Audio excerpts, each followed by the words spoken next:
After the election, where them do. We still they wait for the change.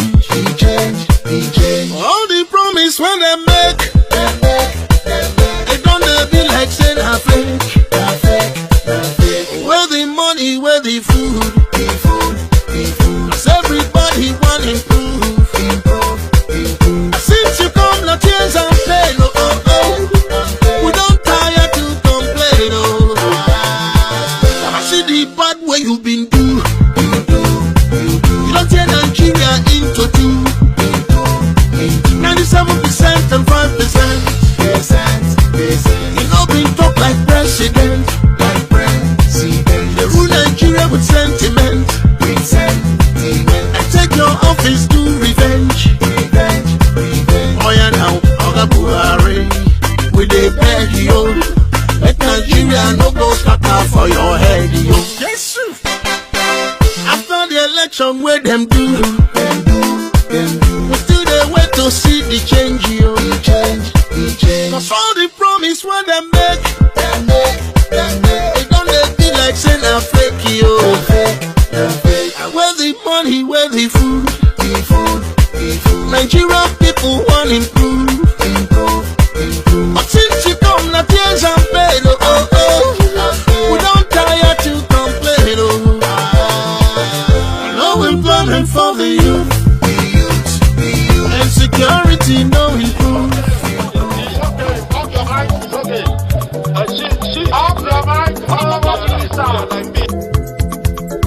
Chai! Now wow, people wey suppose talk truth to power don't off mic. And if we talk, now 500,000 they go summer us, call them hate speech. But fear not, Maiyegun don't come.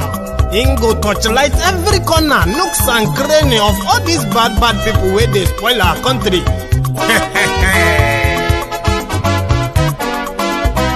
So my people make we loud, Maiyegun don't come, my people make we shout, Maiyegun don't come, Maiyegun don't come, man of the masses, Maiyegun don't come, Maiyegun Diary Politico, Maiyegun don't come, this one not the off in mind, Maiyegun don't come, and in the touchlight every corner, Maiyegun don't come. Okay, some people be they holla say they want the power. Chai, them be promise us say we go get light and power. Nah. Them hustle sote they can't get the power. But now they know they do anything with the power. Sure. Every day, dollar just they get the higher power over naira. See them talk say make we off mind, but thank God say Maiyegun don't come. So my people make you louder, Maiyegun don't come, my people make we shout, Maiyegun don't come, Maiyegun don't come, man of the masses, Maiyegun don't come, Maiyegun Diary Politico, Maiyegun don't come, this one not they off in mind, Maiyegun don't come, person where they do evil, no one make person talk. Them say that Maiyegun, that man too they talk. He too they talk. Say Maiyegun Diary, he they hot like pepper. But every day then they take money in bulk. Woman picking, they the street they hawk.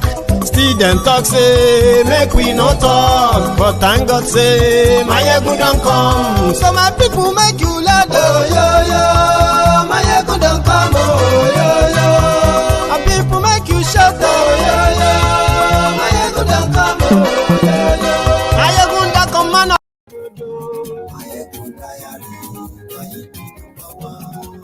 Hello there. Maiyegun àwa mọ̀, àmọ̀ tó dòdòdò. Maiyegun ti dé o, ọ̀rẹ́ ará yìí. Good afternoon to you, good morning to you, good evening to you from wherever you are watching from. And yes, this is Maiyegun live.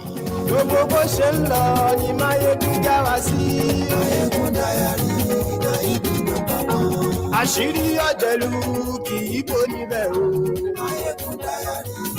Thank you.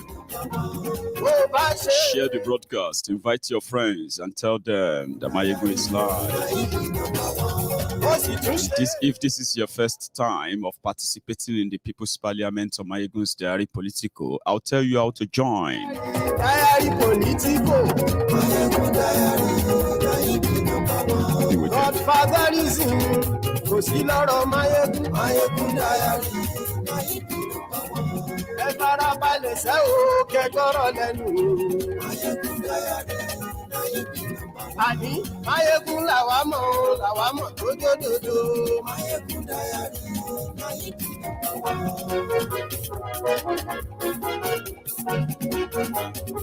Thank you. To join the parliament, you will see the link in the comment section, okay? Click on it. It's going to take you through this studio. Set it up, put your name on, right? And get ready. Ọ̀jẹ̀lú ẹ̀ súnra kì í. Maiyegun ti dé. Àní ẹ̀ súnra kì í. Maiyegun ti dé. Lórí Facebook. Temple of Truth, yes. Àní ẹ̀ súnra kì í. Maiyegun ti dé. Lórí YouTube. Maiyegun ti dé. Àní ẹ̀ súnra kì í. Maiyegun ti dé. Thank you very much. Yes, I was not here last night, but last night I wanted us to have the People's Parliament, where I am going to kind of open the floor in order to get everybody in the mood. Then if you open that link, it will take you straight into my studio, and you can participate in this conversation openly. This is not going to be a phone call. It's going to be you participating as a member of the parliament tonight, where you can express your own views, your own, understanding. Whatever you want to add to the conversation, you have 5 minutes uninterrupted. Now, when you finish presenting, which you have to round up within 5 minutes max. Now, when you round up, you don't worry. I'm going to take you out of the convo so that we can get another person in as well. That's how we're going to do it. But in order to get you in the mood, let me give you a few updates. Some of the stuffs are going out there as ever, endless dramas in Nigeria. So the last one was when the slapper slapped the slappy. So people started kind of arguing who was the slapper, who was the slappy. So but I did a program on that, and it was, Queen Bianca Ojukwu that was the slapper, while Ebele Obiano was the slappy, the person who received the slap. So we thought the drama for the day was over until the news broke that the man that just handed over the reign of government or governance to his own successor earlier in a state after 8 years in charge has been apprehended like a common criminal that he is, like many of them are. So Obaino was arrested at Lagos International Airport. I was like, come on, this doesn't make any sense. What is he doing in Lagos? One of the legacy of Obaino's government, after making the entire states look like a dump site, like a dustbin, as much as many people are so kind of embarrassed to publicly admit. They turned Onitsha, Anambra, Oka, Onitsha Main Market and all those places, they turned them into dumping sites, horrible sites, by the way. But he had a legacy. He has one, which is that he built an international airport. A legacy that people felt like if you look at it economically, it is advantageous to Biafrans generally. Okay, whether you like them or you don't like them, international flight straight to Enugu, straight to Anambra. But why? What was he doing in Lagos? I was surprised. But we realized that there's no amount of falsehood that they put out there for who they are not. Their secret is kind of always in the open. You know what I mean? So 42 billion naira. Wait, 42 billion naira stolen. They said in one of those money, EFCCO, they said in one of those money he looted in those 8 years, one day he withdrew 37 billion naira. waiting cash. So then they gave him the cash. So what did he do with 42 billion? A lot of rumor, a lot of chitty chatty and all of that. And this is bigger than the earlier embarrassment. On his last day as governor, his wife got slapped. You get what I mean now? So that is out there. Maybe we can raise it and discuss that during the parliament convo soon. Please, if you are joining the conversation, remember, you need to put on your camera. It is, I see you, you see me, parliament, okay? There is no audio convo, okay? If you don't want to put on your camera, don't bother joining, because I won't even add you. If I don't see your camera, I mean, your camera on and your name as well. The other thing is that, I don't know if you have heard that, or maybe if you have not, I should tell you, as much as Nigeria is in total comatose and all that, so the news broke today that your favorite Super Eagles, the old Super Eagles, JJ Okocha, Taribo West, Nwakwakanu, Finidi Joy. I'm sorry, no, Finidi no day. I'm not sure anyway. This guy, Victor Ikpeba. How many of you remember Victor Ikpeba when during the Bokwari's APC Egbekegbe change in 2015? It was Victor Ikpeba who tweeted then that even if Buhari presented NEPA bill, that he will still vote for Buhari. Now they have also decided to go to Kolu. Some said it's just their business as usual. Who is that guy on the left? Is that not that former goalkeeper? Taiwo, no, something. Rufai, keeper Rufai or something, goalkeeper Rufai or something, I don't know. Anyway, they were there and they went there. If you look at the banner, that banner at the back of Ikpeba, you will see that is under the banner, under the name, that these guys are now visiting politicians, the same old rogues. So they are part of the system and they have the right to choose, which is all right. It's so unfortunate that when you are looking for those who should know better, but rather everybody is just looking for whatever to gain from the system. So it is a long road to freedom. They even prayed. You know that one that prayed then, which you remember him? Taribo West, that turned to pastor. You remember he turned to pastor and he was also prophesying in Nigeria, telling you what will happen, what will not happen. In one of those is fake prophecies. I'm talking about Pastor Taribo West. He said that, I think it was like Donald Trump was going to lose to Hillary Clinton and he was bragging about that. And I think that didn't happen, and Nigerians wanted to roast him alive. He's doing it again, this time around calling the name of Jesus for Tifnumbu. That you are accompanying him. We leaders that have heart for this nation.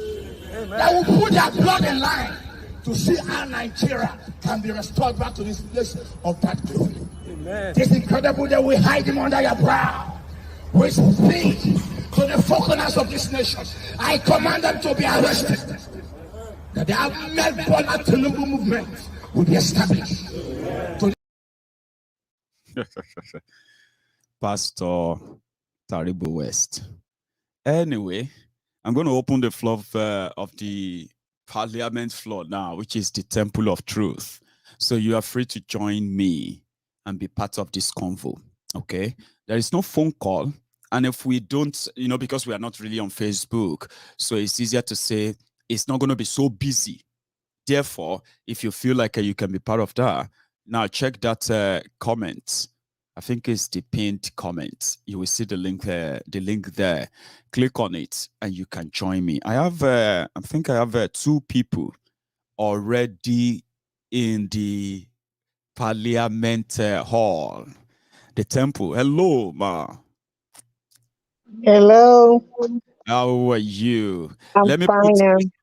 Glad to be. Hold 1 sec, so that we can know ourselves. So I have Lady Kemisola Adebayo, and I also have a Modil Olaguro. So others are joining. You can join too. However, we are going to be doing it in turn by turn. So we'll say ladies first, and others can hold on. Once she's done, then we'll go to the next person. How are you? I'm fine. I'm glad to be part of you today. I've Thank been a silent watcher for years back, and I'm happy and excited. Maiyegun is someone that I don't like to miss, even while I'm not there live. I thank go to watch the replay, and my husband is like, you and Maiyegun. you. Good Even luck. while at work, my boss, they all Hmm. know me. It has to be Maiyegun. Once it's 3 US time, I'm there. Once it's now that it's 4 US time, I'm here. So I'm part and parcel of Maiyegun's Diary, and I'm glad Thank and you. happy and excited. Thank you, ma. You're So welcome. we already have the point laid out. We call it People's Parliament, which means that you can express yourself what you feel generally. Pick something, talk about it, share it with us, and we can have a chat around it. And it goes on and on like that. Most importantly, this People's Parliament tonight, ma, we can use that to, in fact, talk more about the Yoruba nation, mobilizing ourselves, connecting, networking, anything. You get what I mean, ma? Sure. So, and I think I will let you open the floor. Anything that comes to mind. Do you want to go with that first, ma? Yes. Yes. Is unfortunately my daddy passed. It's going to be 2 years now, and that has been his dream. That Bless has you. been my daddy's dream. That one day the Yoruba people will be liberated. They would Mm, have their own country. They will mm, have things on their own way. I'm happy. I'm excited. I'm a believer of anything that is positive towards this race, and I'm actually looking forward. It's unbelievable that it's unthinkable. Let me just put it that way. It's something I've been thinking. Is this going to be positive? I mean, possible. But mm. with the things you people are doing, I mean, most especially your platform, that has actually encouraged me a lot, and it has opened my eyes to so many things. I think it is high time we have our own country. It's possible. It's doable, and I support that cause as well. Thank you very much. I'm going to let Modil. Modil, you are there. I'm going to let you talk because we don't have many people now, so we can make it chatty and all of that conversational now. So, yeah, Yeah, Modil, but please. good to see you. It is good to see you, Baba. How are you? Yeah, yeah. So, first, I just want to appreciate you. Yes. Ekushe, How are you you? know. So, I want to address the. I guess were you surprised seeing the Super Eagles at Bodyland? Were you surprised? No, I'm not. I'm not really surprised. Well, one thing is that we do this all the time. You know what I mean? We see them do this all the Mhm. time. Most of the time, they don't know the implication of all this, or maybe they do, they just don't care. And calling them out sometimes, Oh, right? It's just to say, well, all this oh, anymore. Yeah, Egun, if my star Egun. supporting this person, I'm going to support them. If JJ Okocha supports Tinumbu, I like JJ Okocha, definitely must be right. Those things are not working anymore. That's why we need to keep calling them out. I'm not surprised. Module. Okay, I think I'm going to go straight to Matthew. Module, I don't know if you can hear me, by the way, but I'll let Matthew chip in as well. Pick on anything. Brother, how are you? Maiyegun, ẹ káalẹ́ o, ẹ kú iṣẹ́. Kalesa. Dá Ìjẹ̀bú boy ń kọ́ àti màmá ń bọ̀ lọ́nà. I do for everybody one day. Oh, okay. Yeah, Maiyegun, I just want to appreciate you for the good work you are doing. Thank you. Yeah, you see, I'm not surprised seeing those people there because we all know, most especially we that we are in the diaspora, we know many of those people are just there because of what they want to gain from Tinubu. They will never say truth, just like what they did in 2015. You could remember Pastor Bakari and co. just few of them, you know. They have been in Europe. They know how the Western world are, but they will never say truth because of just the crumbs they want to feed from all these lunatic. That àgbáyà tọ́lé tó ń de pampers sí di ká tó ń de diapers sí di káàkiri. Èèyàn tí kò lè dúró 1 minute kọ́wọ́ ẹ̀ wá máa gbọ̀n ó ní Parkinson. And most of these people that paraded themselves there, they know this man is not okay. They know the man is not healthy. Even apart from that, if the man is healthy, tell me, what is the population of this country that I am? I'm in Madrid. The whole population of Spain is 47 million. So me, I don't see the reason why Yoruba people can't stand on their own. Because, for instance, they said if you belong to a country is supposed to have a language. What is the language of Nigeria? Like here that I am, they don't joke with their language. Because it's their identity now. Yes, that is their identity. If you take somebody's language, you took it away his identity. You know, one of the reasons why they said Europe fought to death, that they didn't submit to Hitler, was because Hitler succeeded. Like now in England, we'll probably be speaking German. In Spain, they'll be speaking German. It will be like official language in most parts of Europe if he succeeded. So they fought to death because it was like, if you take away our identity, our language, you have destroyed us. That is it. Just like one of my cousins, I'm trying to help to bring him to Europe, particularly to Spain. I was telling him that you need to prepare because, like here that you are coming, you first of all, you will not be chasing money. What you need to do, for instance, when I came here, you know, we Nigerians, we like to hustle, we like money. First thing when you get here, what you need to do first is to learn the language.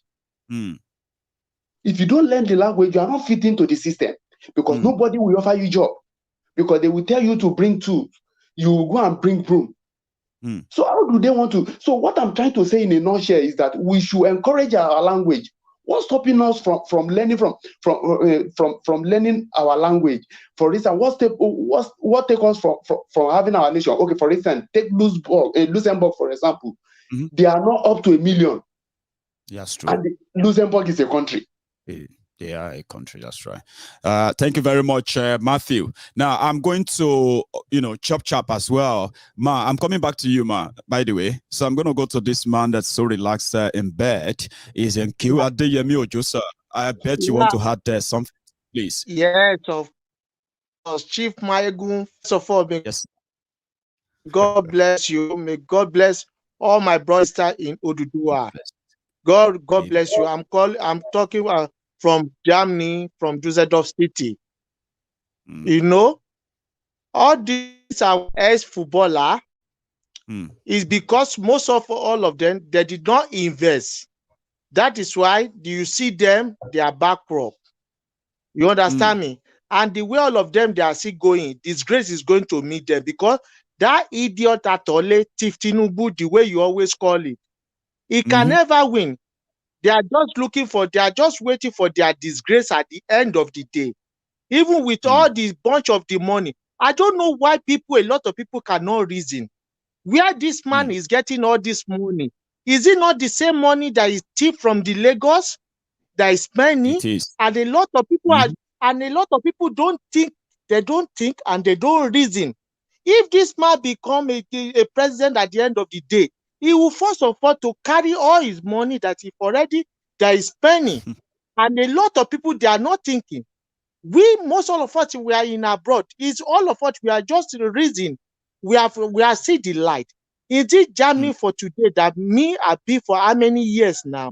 I see everything that these people have been doing. You understand that kind of thing? But a lot of people, this man is sick already. The man who bring Buhari, that Buhari did not do anything. At the end of the day, you people, you want to vote for him. Is it going to make sense? Is it making sense? I don't know. I'm telling you, it's only the cause they have already caused us in that country. It's only God is going to bless us. It's only this woman I respect in this platform that she always talk that princess.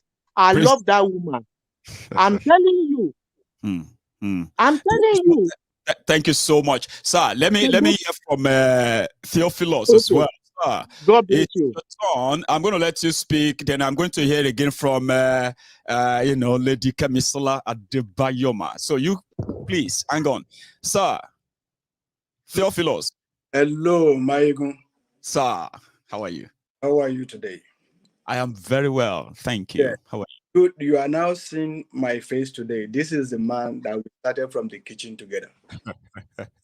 I mean, it's an opportunity every time we do this People's Parliament. I get to see everybody's face. I'm like, yes. I would never forget that. I want to greet everybody in the house. They can hear you, sir. Thank everybody, the lovers of Maiyegun, the Maiyegun friends. Thank you, sir. All for what we've been doing, and mostly that contribution that we started. And I want to appeal to everyone that please, we are not stopping it. Because remember, you said you are going to bring it to the floor.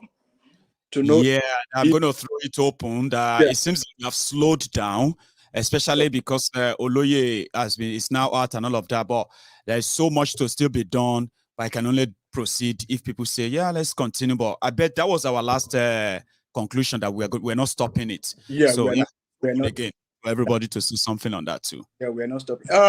I'm going to talk on. Please, sir. I hope what's it called?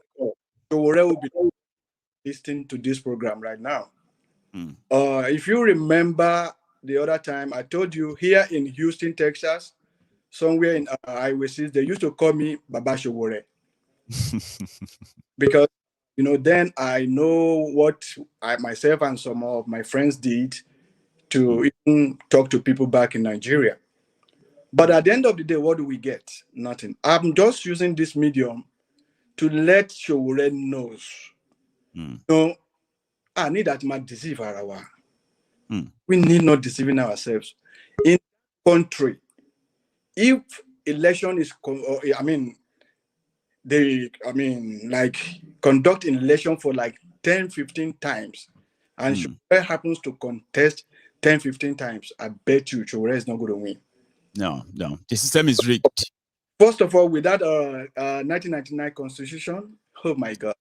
I don't know if you have heard the latest. I don't know if you follow what happened latest, the current court judgment that said, normally they did the electoral amendments and they said, if you want to run for office, contest for any position, and you are an appointee in a current government, you need to resign so that you can go and run for office.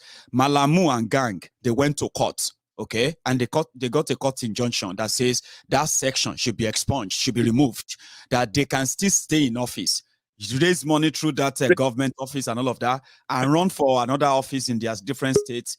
And that is the election. That's why we say it's a rigged system. If you can't see it, you can't see anything. Maiyegun, sir, somebody told me today, I went to the same place to talk to people about this Yoruba Nation signation stuff. Right. You know what this guy told me? He said, Egbon, Nigeria ti lana already. Yoruba Nation la wan dúró dè. Nigeria ti lana already. And it is true. I mean, if you look at the APC, I think the chairmanship form was sold for, was it 20 million or something like that? 20 million, no, that's true. 20 million, imagine. To be a party chairman. To be a party chairman. And Mr. Kolu Atole. I mean, imagine, look at what's it called? Look at Taribo West. Hey, look at Taribo. I'm not trying to bring anybody down or making to make jest of anybody. But look at you didn't pay for their transportation to Tinubu's house. They went themselves, and we saw the clip. So you can comment on it, sir. Look at him, you will know that, man. Oh, my brother. But he's struggling. I know, don't get me wrong. But now, of course, Allah, the Torah jet, that's true. We are okay. I mean, I don't understand these people. Let me go back to the lady in the house. Hang on, okay, because you're going to make another statement. Whatever you want to add to what you have said so far, as everyone is talking, something will be coming to your mind, and when it gets to you, just add it. Then we'll go to another set of parliamentarians that will join us. I will excuse all of you on my screen, okay? So let's go back to the lady in the house. Hello, ma. Hello. Oh, hang on, sorry. Okay. Yeah. So I want you to come in. Where do you come in all of this, especially your comment, more comments on that Yoruba nation, precisely because in the background right now, we are working on how can we bring everybody together on the same on the same platform and make it easier for us to connect ourselves. Something is going on about that. So tell me, in the US, what's going on, ma? Well, basically, I like what Mr. Theophilos has said. I know the African market he's talking about, and I'm part of those two that go there to talk to them about what is actually going on in Nigeria, how we can come together as a body and do something. Like, the moment I gave up on that country, it was when I lost my cousin on the battlefield. This same cousin of mine is an handicap, and he was put to go fight Boko Haram. He's in the army, but I see no reason why such a person will be given a gun to go into the forest to go fight Boko Haram. Till date, nothing has been done to his family. Nothing was given to them, no compensation, nothing. That was the very first time I gave up on Nigeria. And I think pulling out of Nigeria is the best thing that could ever happen to me personally. I'm not speaking for anybody. I'm definitely speaking for myself. I want my own country. I want to go home to a place where I can sleep and have my two eyes closed. 2 months ago, my cousin was kidnapped. It wasn't a funny thing. Wow. He was kidnapped around 5:30 p.m., not even late at night. I knew what we went through before he was released. Everything happening in Nigeria now. Yoruba land, or he was traveling across Nigeria? Yoruba land, Ekiti, precisely. Wow. That was where he was kidnapped. They had to tell, and the people who actually kidnapped him were the same called Fulanis. I have lived in the north before. It was one of those riots that actually took my dad. I mean, had to put my dad in such a tight position. He had to seek for transfer back to Lagos. We were young then. Awusa okinsha àwọn èèyàn tá lè bá gbé. A lè bá wọn gbé. Mo ti experience ìjà wọn rí. And this is no news. I've been there before, so I know what I'm talking about. Awusa won lè ever ṣe papọ̀ pẹ̀lú wa. Everything about them is scam. Whatever they are promising now is scam. Àwọn tó lọ rí Tinubu, they are just going there for their own personal interest. Stomach infrastructure, no bá lọ síbẹ̀. So let me say this, man. Yeah, let me say this. From your own personal experience, right? Would you agree that majority of those who are still going to take this advocacy serious, they are going to be doing so from their own personal experiences because they will meet their own reality too? Like you said, at a point you feel like, Omo, forget it. I'm done with this Nigeria. If it's going to break, let it break. Like yourself. Do you think others are going to be like that? Absolutely. Me, Badura can't experience it. But at this point in time, until when Nigeria happens to you, that is when you know it is high time for you to leave that country. There is no way. We both speak different languages. We don't have the same culture. We don't have the same belief. Why are we together? Can two work together except they agree? It is high time. It is high time we take a turning point. It is high time we have our own country. That way we will have the same culture, we have the same belief, we have the same understanding. People should wake up to this. People should wake up to this before Nigeria happens to them. It is high time we leave. Thank you so much. Your voice is so loud and clear. As a parliamentarian, I am going to excuse you, ma. Your point is made, and we are happy to have you. Thank you so much. Yes. So let me take our parliamentarian out. Yes, I'm going to excuse her. And I'm going to go back to Module. Module, this is the point where you can now make an exclusive statement, right? Before I go to the next person. Module, your turn. You can put on the mic. Thank you so much. Grand, bro. Go on. Yeah. Okay. So, my position is very simple, and it's just that, and it's going to like deviate from what perhaps other people have said. The way I see this is extremely different. A little bit. Go on. Tell us. Now, those super egos, those guys, they are there not because they love the OG Obo guy, but because Nigeria is a business. An enterprise. But Nigeria is a business. Everyone wants to cash out. Tell me about it. JJ Okocha has paid taxes in Lagos State, and he knows that for every kobo he drops, that Lagos State makes from him, Tinubu gets maybe 50. You understand? Maybe 50%. Almost 50%. You are right. Now, I'm on study leave. I used to work in the University of Lagos as a lecturer. Now I'm running my PhD in Virginia Tech here in the United States. Wow. Since 2016, I've been paying an average of 10,000 naira a month for Lagos State as tax. It's a tax. So just 2 years ago, I bought a new car for 1.4 million naira. I paid duty. I paid several taxes. In fact, 2 years ago, I analyzed it. The Nigerian government and Lagos State governments made almost 500,000 naira from me. So, but what do you expect now? All of those guys there, they've been paying. They know that for every bullion van in Tinubu's compound, their money is in there. Let them cash out. They want to cash out. It's not because they believe in anything, but that they've invested in Tinubu. All those agbada, the cap in Tinubu's head. Kanu's money is part of it. Let them cash out. And that thing I want to say is based on this. The Nigerian system, the fact that we are different. Yeah, those of us here, those of us in support of Igbo, all of this, Igbo, Baba, Kintoye, we are just a minute fraction, all right, in terms of psychology, in terms of DNA.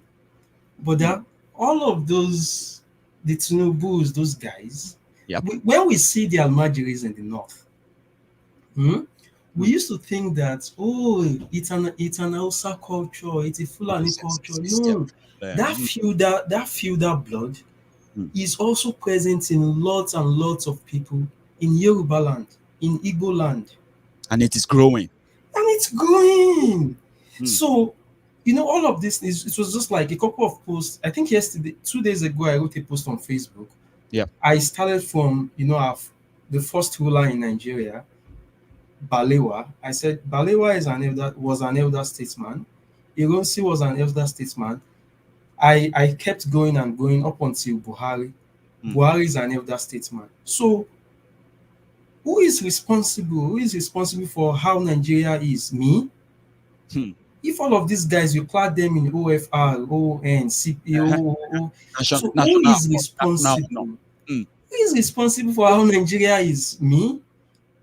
And it's just a reflection of the fact that we just have to thank God. Those of us that are here, those of us supporting Yoruba Nation is just a means, not an end.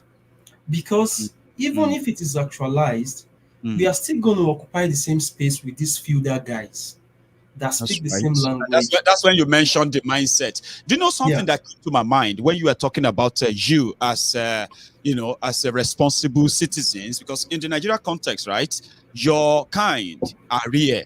Trust me, as many people are falling into the unemployment labor and all of that, right? Those of you who are still paying towards that, you are never valued. You know it yourself. They loot valued. Why do you think I'm here? Why do you have a reflection? You do sit down and reflect and say, wait, 2 years ago, I did this, I did that, I did this, I did that. Even when I did some comfort or did pay for some comfort for myself, this guy still took money from me, but yet I've got nothing back. Now, you have thought about that. Do you really think there is a way around where your own kind who still pay that tax, whether you like it or not. Like you can get to that reality too, where you can feel like, why am I even paying this? What the hell is going on? Because it seems they are not interested. That is why these guys are getting away all the time. In your own world there, like the way you realize, if you have to say, do you think if others feel like you, Baba, will likely be closer than we are now? Baba. Baba. I'm Dele Fautimi's son. Although I have my own father, but Dele Fautimi Showore, they are what they've done they changed me completely. Right, it's those guys. Now I'm going to share an experience with you quickly, so as to give other people a chance. When the only reason why I served was because I did my NYC in Jeba 2016 or so, 2015, 2016. I was so passionate. I used to be a columnist on Sahara Reporters. I was so passionate. I felt I had, at least when my parents, gave birth to me, or I went to a public school. Right. I finished from the University of Lagos. So I felt that need to just give back. Like at least I'm benefiting from the system, however my needs. You have the education from the system, you have to say. So when I got married and I lived in my mom's house, I completed the house, and my cousins, some of my friends told me that just a room and parlor self-contained. Just bribe some NEPA now. You're going to be paying them 1,000 naira a month. You do not have to apply for meter. You understand? No, I said no. I called them. I said, don't worry. The meter is not available, but okay, get me a bill. The first month, I'm running a PhD program in math education, so I'm pretty good with numbers. The first month, they bought 2,300. I said, okay, I paid 2,000. So every month they kept increasing it. So something happened that I needed to leave the house for about 8 months. The first month they brought a bill. The second month when they brought the bill, my neighbors told them that no one stays in this compound anymore. The bills kept coming. But they hit it. Then it has risen to about 7,000 a month. The only thing I use in the house is a flat screen TV and bulb and 2 fans. So before the guy, when I asked them to come fix the lights, I sent the NEPA guy all of the things in my house. I told him, I said, see, I am trying to be a good citizen. This is everything that I use. If I buy an extra gadget, I will tell you. Please be just with this. There was never a time they provided you that meter, even after the first month, second month, third month, when you were still there. When I was not even in the apartment for 8 months, you know what they did after the 9th month that I returned to the apartment? You know what they did? They now compiled all of the money. So how much? They just said I was owing about 20-something thousand or 40-something thousand. You know what? So now that was when I had to make a decision. That was when, and it speaks to what Fautimi used to say, that it is only everyone that is left in Nigeria that is trying to be law abiding is mad. That was when I made a decision that no, even if it means cutting corners too, I will also cut corners. I won't take bribe. I won't sleep with the students. But if it means bribing, if I had an opportunity of maybe going back to that apartment, asking NEPA, giving them bribes, I will do that. I will. Even if it's and that's what majority do anyway. Even if they have to hurt the economy, which is what happened eventually, unfortunately. Well, now they say I'm owing about 60-something thousand. They'll be asking you. It's insane. There's a way Nigeria happened to you and make you feel like you said, the barrister Delewaru Fautimi, when he said that when you try to do normal thing in Nigeria, at some point you feel like you're either the one that is mad, right? Seriously. It's mental. Thank you so much, Baba. Let me go to thanks, Olajuwola to give us his own closing part before we go to this next and the next, and I will take another batch in, okay? We'll call it the second part of the chat tonight. Thank you so much, Baba. It's been a pleasure having you on. So I'm going to go to Matthew. Sir, it's over to you, please. 1 second. Yeah, I think you can speak now, please. Okay. Thank you so much, Maiyegun, for all that you are doing. Thank you. And I pray that the Lord will, will reward you abundantly. I just want to touch part of Shure. I remember 2019 when he ran for post of the president. Even every night I used to be on his program when he used to be on the couch. But what I want to say is that, yes, I know he's a brave man, and I know that he has many things that as a plan to make Nigeria great. But like Theophilus said earlier, even for him to contest 15 times, he's going to lose. Not that because he's not capable, but because of the system. Wow. Because let's take, for instance, like the Constitution. I've never seen in this part of the world that we are. The other day I was checking the net. I was checking how much like the minister rep here they are receiving every month. You will be amazed that the salary they are receiving is not up to 10,000 euro every month. That is like a representative that we have in Nigeria. Yeah. They are not receiving up to 10,000. I'm talking about here in the West, in Europe. But in Nigeria, they are receiving millions. Even like a car that is coming out this 2022, that is what they will be using. If you try that here, they will query you, and you have to account for it, how you get that money. But in Nigeria, the system supports it. So what I want to say concerning Shure is that, well, me, I'm not in Nigeria. I'm not planning to go to Nigeria in near future. What I will say is that, yes, we know you want to be like obedient child, like someone that is following the law. For me, even my wife used to watch with me. Sometimes I used to cry. If he has his way, he should go back to America, because those people, they can do and undo. They don't have human sympathy.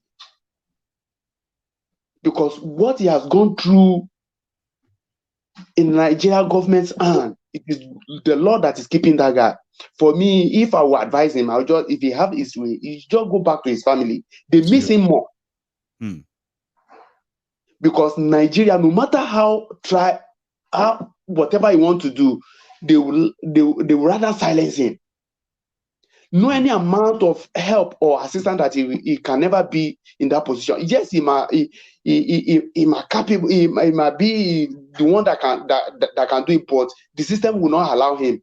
No. So that apart, what I want to say again is that you see that Nigeria is built to fail.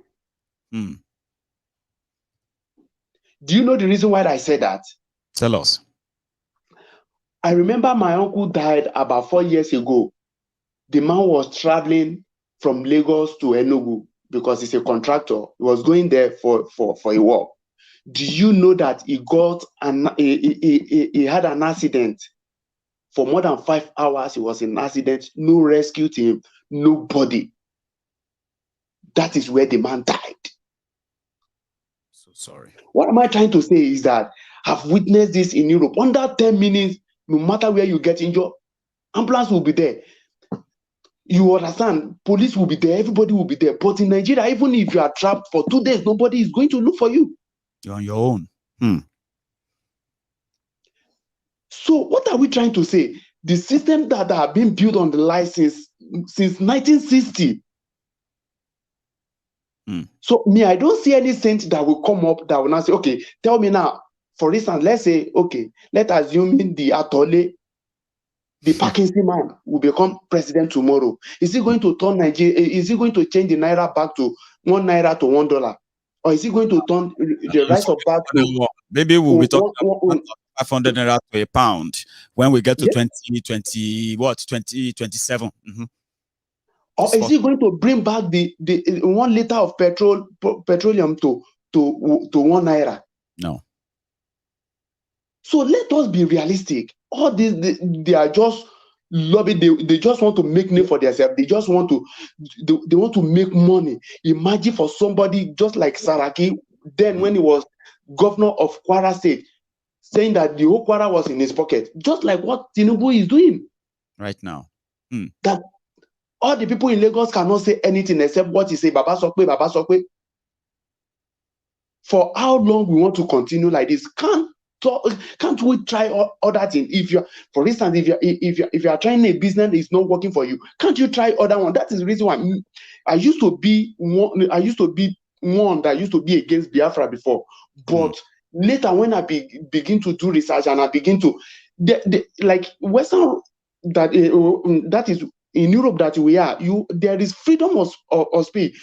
For instance, now, for how long Catalonia have been fighting that they want to have their nation? Because of that, the government went and crushed them in Catalonia. No, you have to talk to them. You dialogue with people. People can write tomorrow that we want this. You will not, because of that, you crush them. No. You need to talk to them. That's what they don't understand. Crushing them, arresting them, jailing them, it will make them stop. It will actually making them they will recruit people will still find another strategy to come up. You just need to dialogue with people. Okay, what are we doing that people is not, they are not really like, okay, what can we do? But it's not like that. In Nigeria, they just want to crush you. Let me go to let me go to Adeyemi Ojo. Because I want to that we use the next 10 minutes with the last two people I have, and I can go on to my next batch for the next hour. I've got amazing people on the line there, and I'm going to have them on there soon. So thank you so much. It's a pleasure actually seeing your face again. So you have a good one, sir. Okay. Bye-bye. So that's a Matthew Olayiwola. I'm going to go to Sir Adeyemi Ojo. It's over to you, sir. You can also help us round it up and say, what would you like to be your second contribution before you go tonight, sir? Well, Chief Maiyegun, yes. I don't have too much to talk so that I can still give a lot of people. You understand me? Today, I'm very, very happy. I'm really, really very happy. It's only God who will continue just to bless you.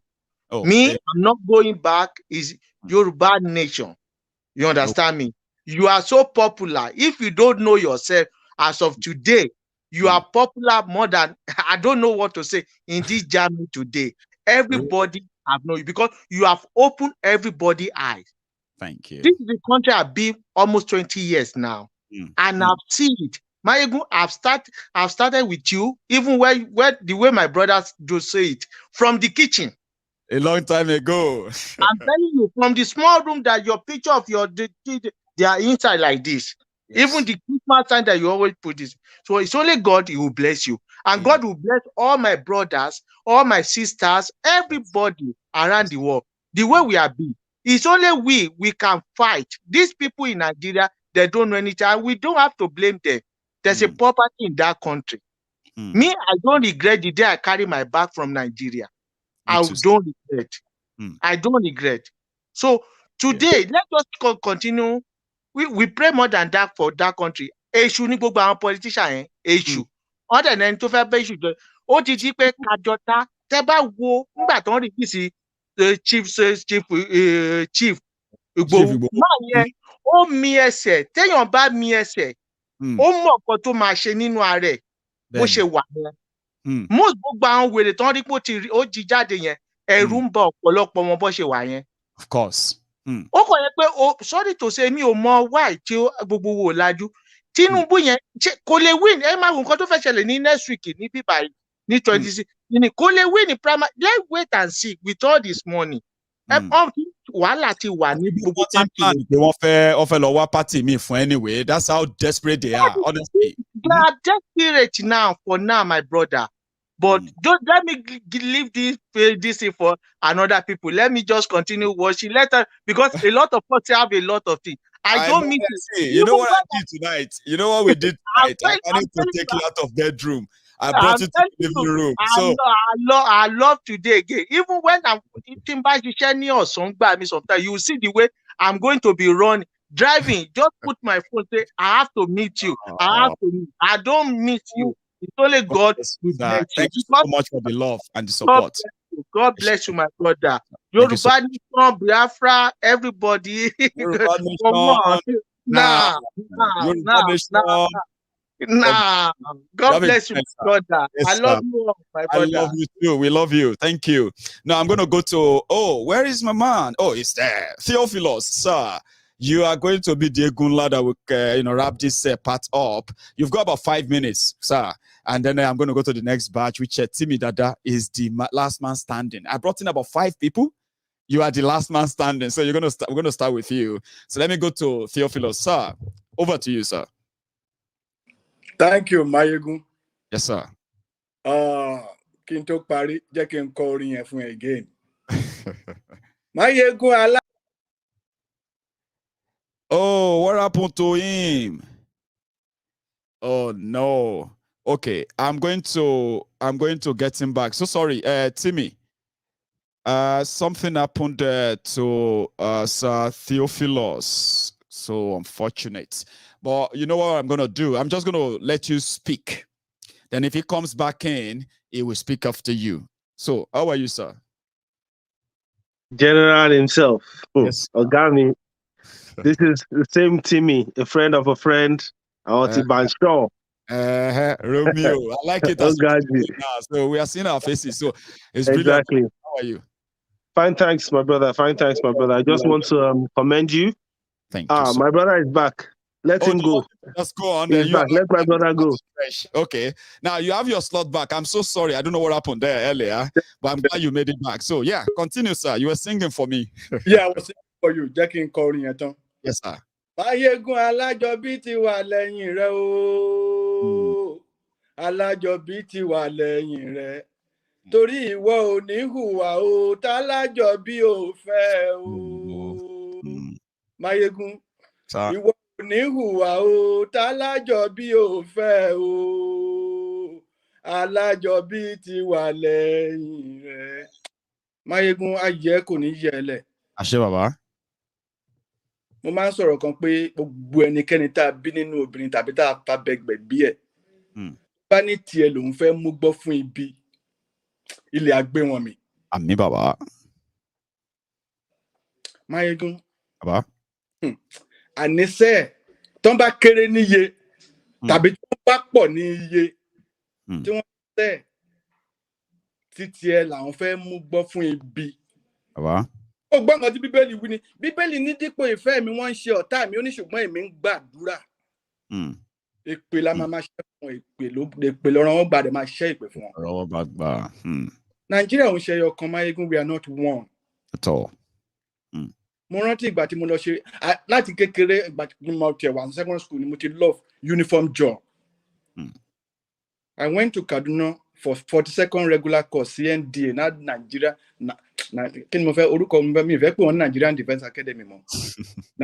Nigerian Destroyed Academy. Amazing. Went there mo lọ ṣe like 5 tajọjọ rẹ̀ àwọn kan ṣì wà ní Air Force ní ọ̀rẹ́ mi kan ṣe retire recently. A ṣe exam ọmọ Fúlàní sọ wípé òun ò ní ṣe interview 1 to 10 orúkọ wọn máa wà ń bẹ̀. After the exam wọ́n ní okay ká wá fún interview ká wá high ranking officer tó jẹ́ local government. I'm from Ilaro.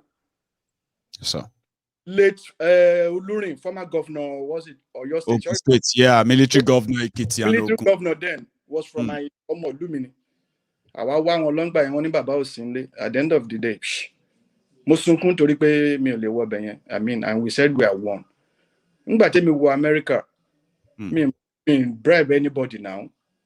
Wọ́n kàn sọ pé because of my age, mi lè wọ American military mọ́. Military mọ́. Yeah, mo dẹ̀ lọ fún what we call Texas Department of Criminal Justice. Mo ṣe exam. I passed the exam. They conducted the interview. I passed it. After like a year and 6 months, mo fẹ́ lọ fún an instructor. All because I don't have American military experience. When it can draw, I make 2 years. Yes, I'm a supervisor now. That's a system that works. I did not bribe nobody. I'm on my board day, on my supervisor board day. It was a pure white man that conducted that board. Pure white man. Our mewa la lo fun board yen. Maiyegun. A minimum peak. I'm a son of nobody in Nigeria. Team Motonic and Shemalo, why in the Kotoma sign for me. We are not Maiyegun. We are not one. We are most so Yoruba nation. Like that, my brother said. Emi Olo Nigeria mo. It's been a 9 years more. Only lost in Nigeria. Mo fe lost Yoruba nation. Yoruba land, Yoruba nation. I'm 15 years old. Don't go to that country because if you get kidnapped, you know I'm still in school. I've never started working. Who's going to pay ransom? Who's going to pay? Man, like Maiyegun, kill am. Gbogbo nǹkan tó ń kó nílẹ̀ Yorùbá wọn kó lọ sí north. Wọ́n kó wọn nílẹ̀ Yorùbá wọn kó lọ sí north. Now, very recently, Maiyegun, I sent a vehicle to Nigeria to 2014 lectures. Nígbà tí mọ́tò yẹn délé, I was told pé wọ́n máa fi 2 million clear mọ́tò wá papa. 2 million naira, 2014. Okay. You know what? The third week, I was called, pé baba, 2 million will clear mọ́tò yẹn after Tony riot ní Apapa. Wọ́n ní 2 million will clear mọ́tò yẹn wọn kú pé mo ní okay, ló fẹ́ clear. Maiyegun, I was like 3.2 million. And that money will go into a purse that is never going to come back to fund education in Yoruba land, fund road in Yoruba land. That will not fund Yoruba land. It just goes there, and once they share it, everybody go back to square one and wait for the month end. It can't continue like that. It can't. Money queen, I speak. What move play no the UK? On lot of you to about from everywhere. Are you to my your own charge battery in the UK? No, anyway, Buhari. One call you at all, no. Line to battles what are we talking about? He's coming here too. And some people will stand there hailing him, all because they have been paid 2,000, 5,000. My man, you know. Well, me, I think me, Yoruba nation we stand for. Wow. God bless you, sir. I'm so happy to see your face, by the way. Just like I'm happy to see everybody's face tonight. So thanks so much for your contribution. And I hope you'll be part of us again in any other People's Parliament we hold. So it's a pleasure, sir. You have a good one. Now, so I'm going to go to Romeo. So Romeo is going to, let's put everybody on. Princess is on the queue, but she didn't put on her camera. So I would have added that on, but I already have, another, lady in the house, which is you are going to speak up, you're going to speak after Romeo, because Romeo is already on the queue, and I don't think he's that of a gentleman to give you another slot. First. It's been nice. I'm a gentleman, Maiyegun. I'm a gentleman. Oh. I know, I'm a gentle Yoruba citizen. God bless you. You're going to go now, sir. You're going to go next, and then, you will follow Lady Taiwo Oluwole. I prefer using lady for my ladies, So then I've got Yima on there. I am hoping that Princess is going to turn on a camera. She's already in the studio. I've got 2 other people right there that are going to be on the queue. So this time around, this is our second part. So we'll make it sharp. It's going to be one contribution. You have the 5 minutes. Use it and, get us busy. Romeo, sir, over to you. All right. Thank you very much. I greet everyone on this platform tonight. I say well done. I thank you very much for being there for Yoruba Nation. Amazing. I believe one thing. It's inevitable. It might be in our time, but it might not be in our time, but it's inevitable. And the best thing we can ever do for Yoruba Nation is what we're doing now. That's right. Taking the first step. Maiyegun, well done and well done and well done again. Thanks, you see, what you're doing is the first step. Only if you don't take one step, you're not going any further. That's right. And what you're doing is that step. Nobody, I'll put it right now, I don't know who has done it before, but nobody has been brave or man enough or to even come up with the steps you are taking, leading people towards the promised land. Who support some of my, some of my choice pet projects that everybody just keyed into it, because people feel like you said, if we come together, what we can achieve is unimaginable. Or not unimaginable. You know, I just want to say one thing quickly. Please, Nigeria, to me, I don't know how it seems to every other person, but Nigeria, to me, it looks as if it's a planned walk. Planned walk. Because I was talking to my brother. I said, last about what it be me. Nigeria would die. Nigeria was good once. I said, no. When they say something is good, that thing keeps going up. Since I've been born, Nigeria has been dipping. Then deep. It's just going worse and worse and worse. Everything is just getting destroyed. And the funny part is the youth were very plenty in Nigeria. Our voice is strong. But what I still don't understand is how come we keep going back supporting these non-entities, this old, I don't even know what word to use for them anymore. I don't want to get too angry now. These old people. I've had back in the 80s, I've had close contact with him. His dead son, Jide, was my classmate, Nicorona VI. Wow. We sat down together. When they had PTA meetings, he would come himself, not knowing we could reunion that he would turn out to be today. He's just, and this youth, they can't see this. Can't they see it? What people don't know sometimes, Romeo, just to back up what you are saying, is that some people are always kind of surprised. They will be like, but what did Tinubu do, serve? But what happened is that it's not just about what Tinubu did, it's about what they didn't do. And what they did, how what they did impacted on what they didn't do. For example, 22 years of democracy. We have never been led by Hausa Fulani in Yoruba land. 22 years of democracy. We have never been led there by Hausa or Igbo governor in Yoruba land. And for that 22 years, like you said, we degenerated to this level. They're not going to blame any other people other than the people who have been parading themselves as Yoruba leaders. Exactly. Yes. Is that not exactly? Yeah, exactly. And going back to those footballers that went to Bodilon to go and hail to Taribo. Who God called? Just to go change mistake. You go and preach Donald Trump. They should stop fooling themselves. We should stop fooling ourselves. These footballers have gone there. They are not educated. And some people will tell me an educated person, someone has got a degree, that no, you buy degrees, you buy a degree anywhere. These guys have no brain.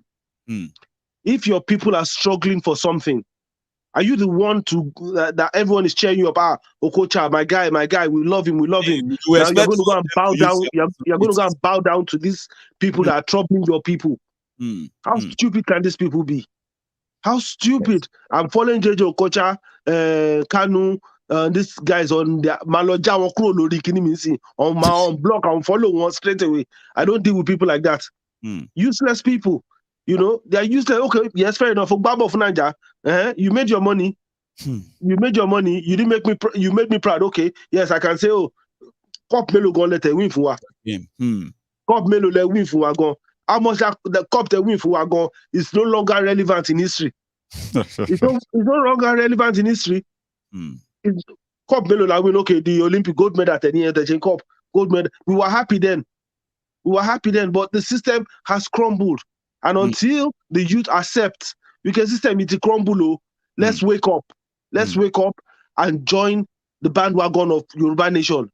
Everybody, the Igbos have theirs, the Hausa will want to have theirs, Yoruba will want to have ours. That's right.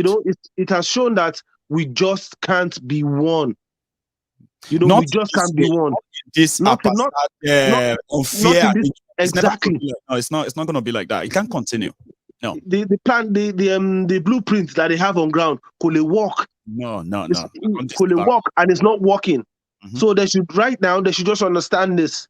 The best way for peace is for them to split this thing apart. Peacefully, you know, peacefully. It's done everywhere in the world.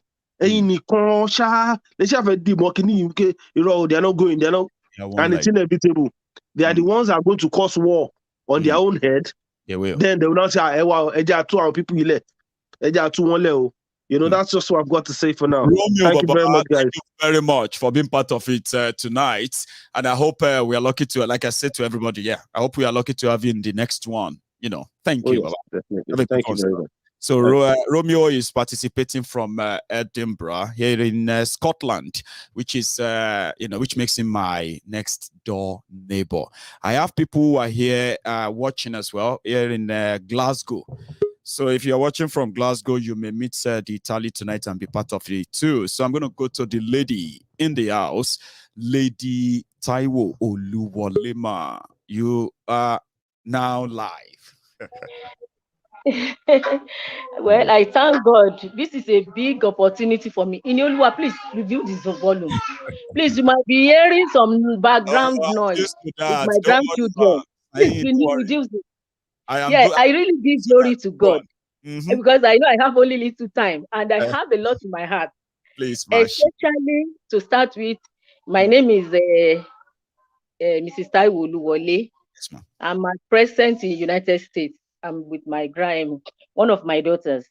Right. So that is one. You won't believe I started watching your program last year. When I got here, somebody introduced it to me, and I've been watching since then. And this is my first opportunity to even be on the platform. I've been trying. In fact, before I was able to even link today, I've been struggling with it. But I give thanks to God that I was able to appear and be able to say the little, And I'm glad you did. Present, I'm going to be 65 very soon. Wow. But what really matters is that if I tell you all this that is happening, we are not concerned is a lie. Somebody like me, it's not a story that I should be telling because I know it's the story that nearly every citizen in that Nigeria, maybe it's only 5% that will not have such an experience that Nigeria, that so-called Nigeria has not been on.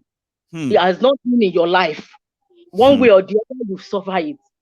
I have about 4 children in Nigeria. I have grandchildren there. I have my children, they have husband. You won't believe every day, every night, I have not having a rest of mind because they might not be seeing majority of what is happening in that country. I'm telling you the truth. They might not be seeing, but they are also they may not even be aware of all of the news. Exactly. But you become worried. Go on, man. They're experiencing it every day. No light, bad road, going out. They always have. I always tell them when you are going out every minute, even daylight, you have to pray for God's protection. What am I talking about? Is that look at one of those things that scared me mostly. My first daughter, the husband went out this morning. He was attacked. He was attacked at Orile bus stop. He didn't even know where that knock came from. They just something like, I don't know what you really call it, from the back of his head like this. Like concussion. Yeah, they hit him. They just hit him. When they hit him at the head from the back, they rape him. All that is on him, his driver's license, his ATM, everything on him. What am I talking about is that this pain, even majority of these young boys, they might not feel it much. But we, the grandmother, the mothers, I'm telling you, it's a pain. But I give glory to God for somebody like you, Maiyegun. Yes, ma'am. I know God is going to bring this your light. This your light is not going to be on these few people that are seeing you now.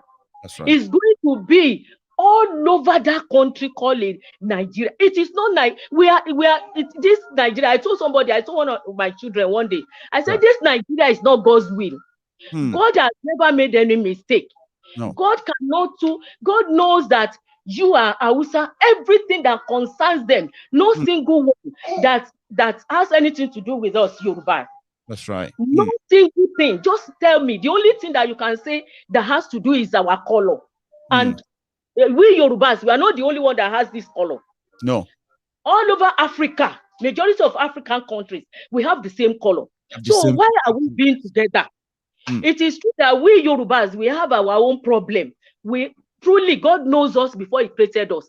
Yes. God knows us as he knows the Israelites. He knows them still upon their stiff neck. God still loves them. God still warning them.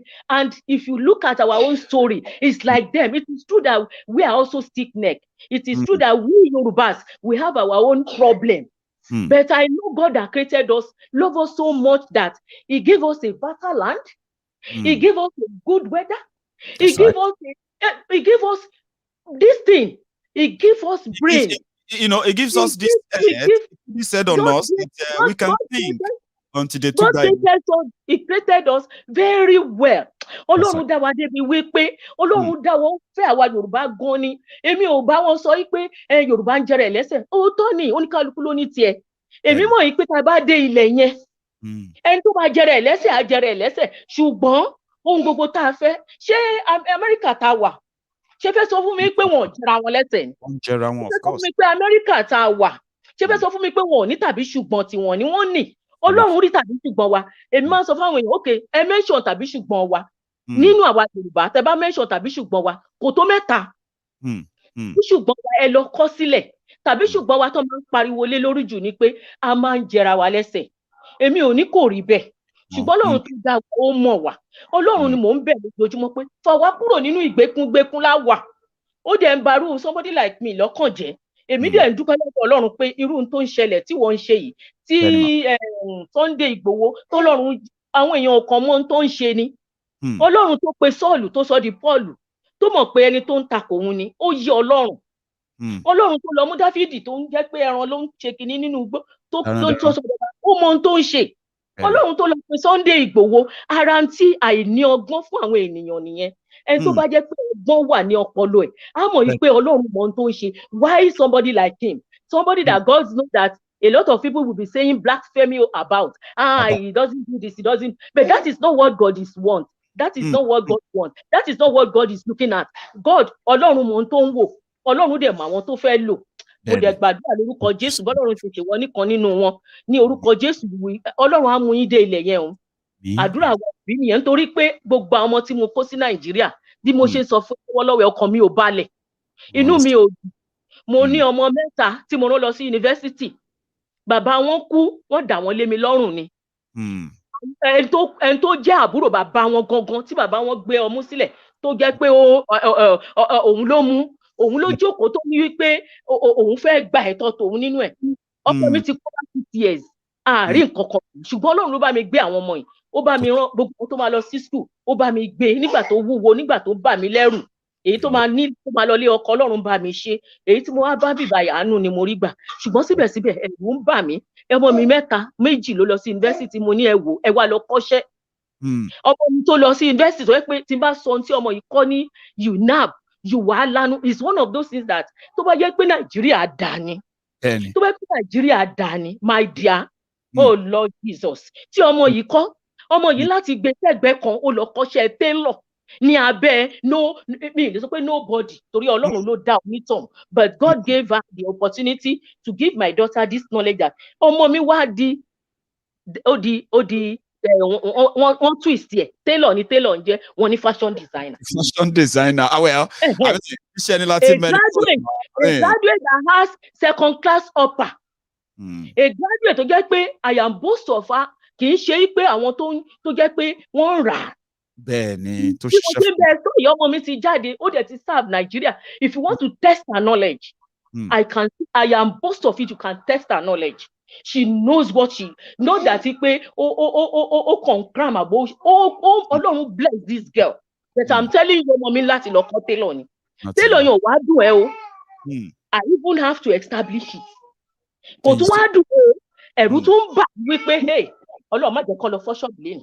Hey, Ọlọ́run má jẹ́ kó lọ ṣe kinní kan. So what are we talking about? Ọlọ́run á gbà fún wa o. Bless you, man. Mo jẹ́ sọ gbogbo àwọn tá a jẹ́ òbí, especially àwa tá a ti nínú funfun lórí. Bó jẹ́ irun orí wa la máa já láràárọ̀ la máa nà sí ọ̀run. Olúwa amọ̀pá ti ṣe o. We know that we are sinners and it is you only that can forgive us because ọ̀rọ̀ Ọlọ́run sọ pé Bíbélì ló sọ, ó ní àwọn bàbá tí wọ́n ti jẹ kíni, àwọn ọmọ lẹ́yìn kan, gbogbo wa lẹ́yìn kan, gbogbo àwọn ọmọ míì tẹ́ ẹ rí wọn tí wọ́n náà lọ ṣe yahoo, wọ́n lọ gé ọkàn ọmọlàkejì wọn, wọ́n ti wá ní ìbàjẹ́. My brother, wọ́n ní ẹ wo ilẹ̀ àmúkùn, ẹrù ẹwọ gbogbo àwọn tá a wá ń sọ yìí, they are feeling no concern, they are just disgraced. Ẹni ìtìjú ni wọ́n, ìtìjú ti kúrò nínú ayé wọn, because they have no politician in Nigeria. I'm saying it.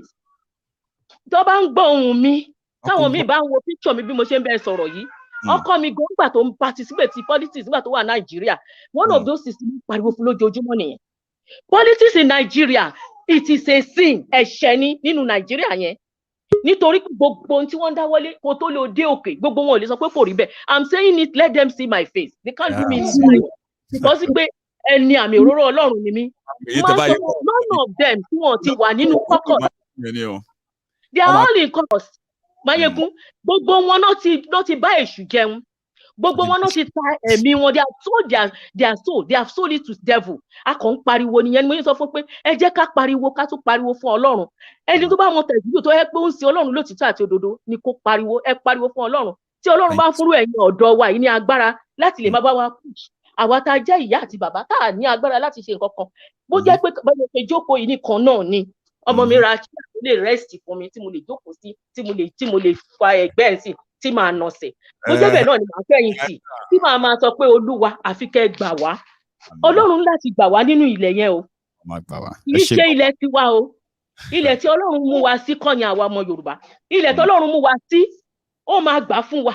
Gbogbo ipá àti agbára tó jẹ́ ti òkùnkùn tó ràbò bo ilẹ̀ yẹn, all that satanic evil powers, God Almighty has to take them away. Amen to because that ilẹ̀ yẹn ló láti fulfill what God has ordained it to be. It is a no. Thank you so much. A true mother and a true father, they are crying every day. Bí àwọn òbí gidi o, I'm telling you, wọ́n ń ké lójoojúmọ́ tó bá yẹ pé òbí gidi, wọ́n ń ké lójoojúmọ́. Before I left Nigeria, sometime 3 years ago, in the area I was living, there used to be a boy. This boy, ngbà tí mo pè níjọ́ kan, mo wá pè mo ní skúlù ọmọ ọdún mélòó ni ó sọ fún mi. Skúlù class wo ló wà? Bóyá GSS 1. Ó wá ń ṣe yahoo. Ọmọ yìí mo mọ̀ pé ó ń ṣe yahoo torí wọ́n máa ń hèlè ládùúgbò. Gbogbo èèyàn dẹ̀ máa sọ pé ẹ má fẹnu kàn, ẹ má ṣe kinní kan, wọn ò lè bá sọ̀rọ̀. Mo pè é. Ngbà tí mo wá pè mo ní gbọ́. Unfortunately, tó dùn mí nínú ọ̀rọ̀ ọmọ yìí ni pé bàbá àti ìyá tó bí, nítorí pé wọ́n tajà wọn ò rí tà, wọ́n ṣòwò wọn ò rí ṣòwò. Ìtọ́mọ yìí mú wá òun nínú wọn ń dùn náà ń gara sí. Mo wá dáhùn yìí pé ṣé o mọ̀ yìí pé n tó ń ṣe yìí lóòótọ́ lè ní torí tẹ bá ti ń ṣe báyìí dídì ṣe. Wọ́n ti lọ fi ẹ̀mí wọn fún Sátánì. Mo ní ìbẹ̀rù tó ti lè wù kó rí, apart from kó máa jẹ́ ìparun fún ẹ. Ìparun ló máa jẹ́ fún gbogbo ìdílé ẹ̀. Ó kò jẹ́ tí ẹlẹ́ṣẹ̀ bá bẹ̀rẹ̀ sí ní jìyà ẹ̀ṣẹ̀. Irú àwọn olódodo bí irú èmi àti rẹ̀. Ìtẹ̀ kan jẹ́ pé ká kọ́kọ́ fi ojú wò yìí pé bí ẹ̀ṣẹ̀ ò máa ń déédéé ṣẹ̀, a ó tún máa ṣàánú. Ọlọ́run ò ní jẹ́ Ọlọ́run kó wa sínú ìgbèkùn ìyà tá a mọ̀. Mo láti gba ọmọ yìí nímọ̀ràn. Lóòótọ́ àti òdodo wọ́n tó máa bá sọ̀rọ̀, ó máa bú yín, ó máa ṣe. Kò bú mi o. In fact, after that, kò ní káwọn boys ẹ̀ wá wèlé mi lọ́nà o. Ìgbà tó yá, it's true. Ìgbà tó yá mo kó kúrò ládùúgbò yẹn, mo wá gbọ́ pé ó lọ rent ilé fún àwọn parents ẹ̀ ní Kòròdú flat. Ó furnish ẹ̀, ó ṣe, ó mọ̀. Ṣùgbọ́n mò ń bẹ sọ lénìí, nǹkan tó ló ṣẹlẹ̀ sọmọ náà kò máa dà. Àwọn òbí ẹ̀ náà máa ti padà sí square one. Ìtọ́ ti kúrò lẹ́sẹ̀ àárọ̀. Thank you. Pé njẹ́ tí mo pè tí mo bá sọ̀rọ̀ ní tó bá yẹ kó gbọ́, tó mọ̀ pé a ṣe láǹfààní. I wish can need enough time láti take him. Èmi àti tí ń sọ̀rọ̀. So I really thank God. Ẹ má bínú o. Inú mi ṣe dùn ní pé mo ṣe rí orí ọ̀fẹ́ yìí ni o. Òun ló ṣe mí o. Mo dúpẹ́ lọ́wọ́ Ọlọ́run ló wá mú adé ilẹ̀ náà o. Lórúkọ Jésù àtèmi àti ẹ̀yin, a ò ní yọ sọnù. Èmi náà ń gbàdúrà yìí pé k'Ọlọ́run tètè ṣe, kó má jẹ́ kí n ti dénú ilẹ̀ kí n máa gbọ́. Mo fẹ́ fojú mi rí ni, mo fẹ́ fi ẹnu mi gbọ́, mo dẹ̀ fẹ́ fi etí mi gbọ́, mo fẹ́ fi ẹnu mi ròyìn títóbi iṣẹ́ agbára Ọlọ́run lórí àwa Yorùbá.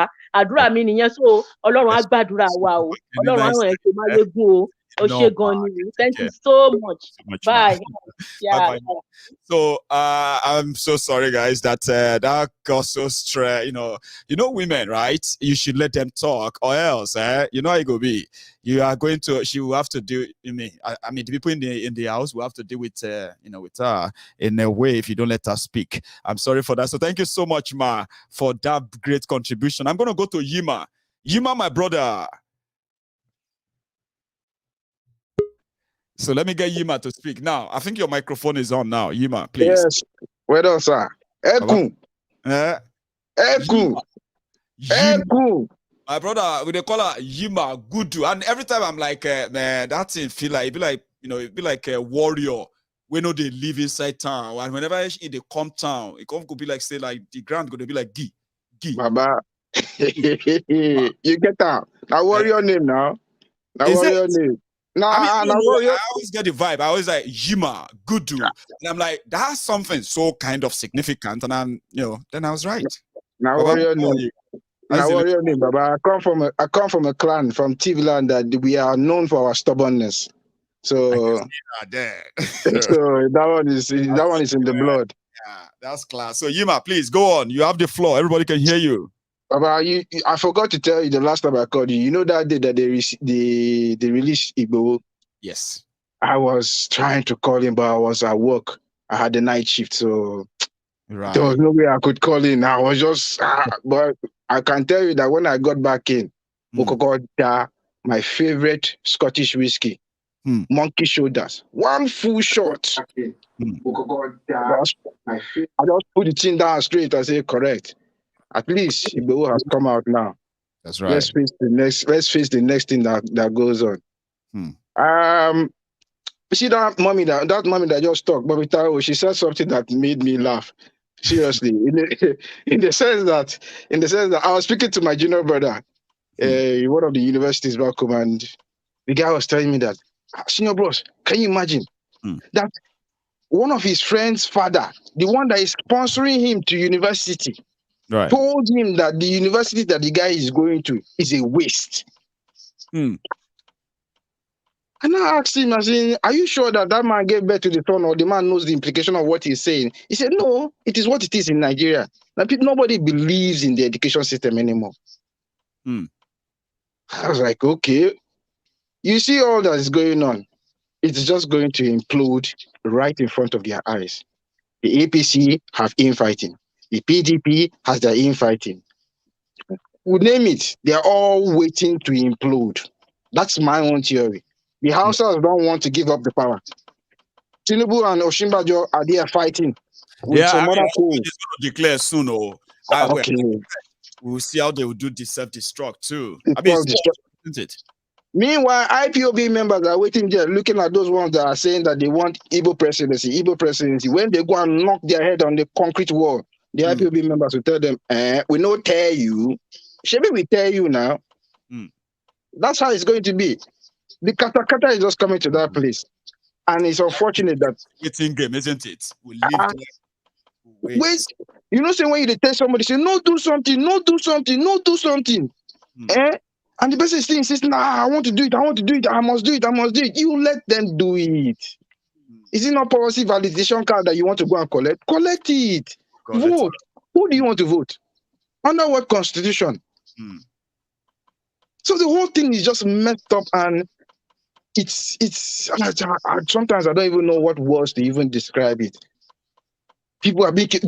Do you know that people have been killed just in the last month in Benue State? 20 people have been killed. I've been reading that. So sad. Guess by who? Freaked out anymore when they hear that people get killed. 20 people killed in Benue. 20 people.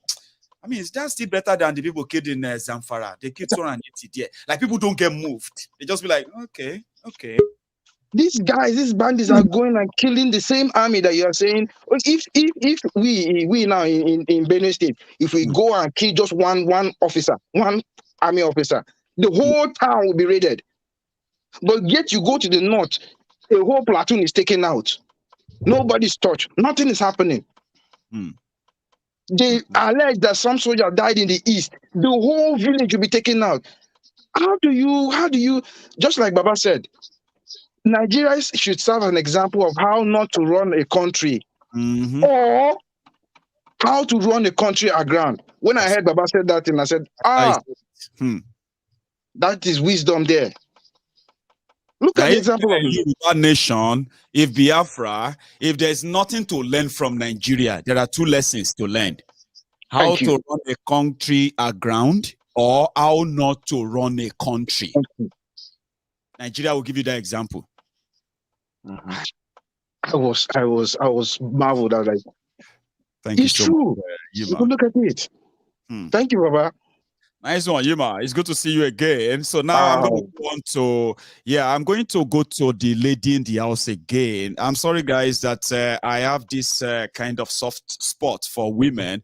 I don't like keeping them waiting in order not to start seeing that frustration on their faces. And if they have the chance of watching Maiyegun as, as boring as it can be, and they have that, that urge to participate like this, you can't make them wait. So I'm going to go to the lady in the house now before I go back to the man. Oh, Yeniya says you're going to speak after, Lady Ola Akins. And then, I'm going to go straight after that to Babatunde Karim. Yeah, my brother Adewale G. We're going to go after Karim. And then the Omotosho. It's good to see you again, by the way. So, thank you. I'm going to get Lady Ola Akins Fidian. I don't know if I pronounce that right, man. Over to you. Lady Ola Akins Fidian. Can you hear me, by the way? Over to you. You are watching us on TV. Good evening, Maiyegun. And then you and I can talk here. Trust me, that one is delayed. It's delayed for like about 5 seconds. You know what I mean now? So you need to is it okay now? I think I can hear you. We can hear you now. Please. Okay. How are you? Good evening. Good evening, ma. I really don't have much to say. Okay. I have been a silent watcher, and I just decided to add a face. Okay. I just decided to add the face tonight. We've been watching and praying for you, and we just want to say thank you for all your efforts. Thanks, ma'am. I'm Ola Akins Fibian. Yes, you call the name very well. I'm calling from UK, Mansfield. Oh, class. So, thank you. I haven't got any contribution really, just to say thank you very much for all your efforts. It's my first time calling. And it's hard when it's even on video. I didn't have the guts to call audio, and now I'm doing video. That's the Look at you. I mean, we call it People's Parliament. We do that all the time. And somebody was messaging me last night, and they were like, what happened to People's Parliament? We used to all come here, see our faces, get to know ourselves. And most of the time, this is how the people saw Princess as well. Face to the names. So it makes us real and not just, people who are just invincible there. So thank you for doing that. Trust me. I appreciate you. So all right. Want to add anything before you go, or that's it? Yeah, well, I have something to say really on my mind. And the thing is, these Nigerian youth, I believe they are not ready. They are not ready. They are so contented with their lives. All they do is they talk about bet, 1x bet. You say it's so annoying. Any skit you watch, that is the advert they have.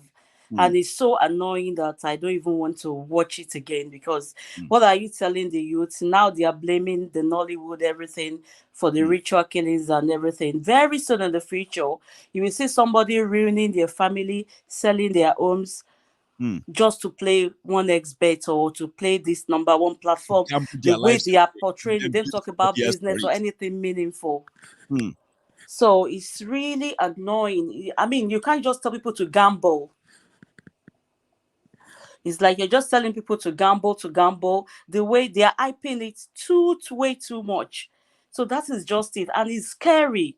It's really scary. Everybody's talking about it. Nobody's talking about anything meaningful. So Nigeria... Don't they have regulatory body in Nigeria that regulates gambling and all of that, like we have in the UK, to know that if you gamble to this level, you have to stop, something like that? Because I know about that rip-off, man. I do. Everybody is gambling. People believe that they can have access to an emergency cash or this emergency wealth, because that's the only way they can be out of poverty in Nigeria. Yeah. No other way.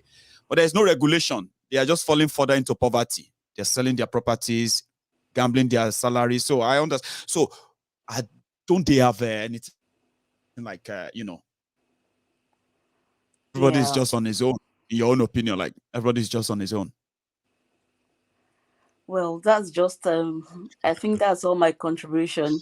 Thank you, Ma. I appreciate that. That's a very valid point that Lady Ola Akins raised. I have seen young men, young people on social media. We have seen them at different gambling posts and all of that all over the place. And it's true. It's like a pandemic and something that people don't really talk about. And this also contributes to how many of them are further falling into poverty. What about loan sharks? They also have loan sharks that gives them small loan, and they ended up having to pay over 500% interest on that money. There are people like that who have also run into serious debt as well. It is a basket case of unfortunateness. So I'm going to go to who did I say is going to be? Who did I say is going to be next anyway? Oh, Yeni Assis. Did I say sir? Sir, I'm coming to you. Then I'm going to go to Babatunde Karim, Dewale G, and then Tunde Omotosho. So we'll do it shapa. Shapali. Go on, sir. Oh, Yeni Assis, sir. Oh, Maiyegun General. Yes, sir. Hey, hang on. Your network, yeah. Go on now, sir. Everybody can hear you. I'm very happy to be on this show today. I started listening to your show late last year, and I've been a punctual student. So my name is Aziz Oyeni Yokuku. I'm calling in from France. So I was a lecturer in Cotonou for 8 years before coming to France. And I can tell you that so many other countries that are smaller than Nigeria, and even if you have a Yoruba nation as we speak, they are doing far, far better than Nigeria.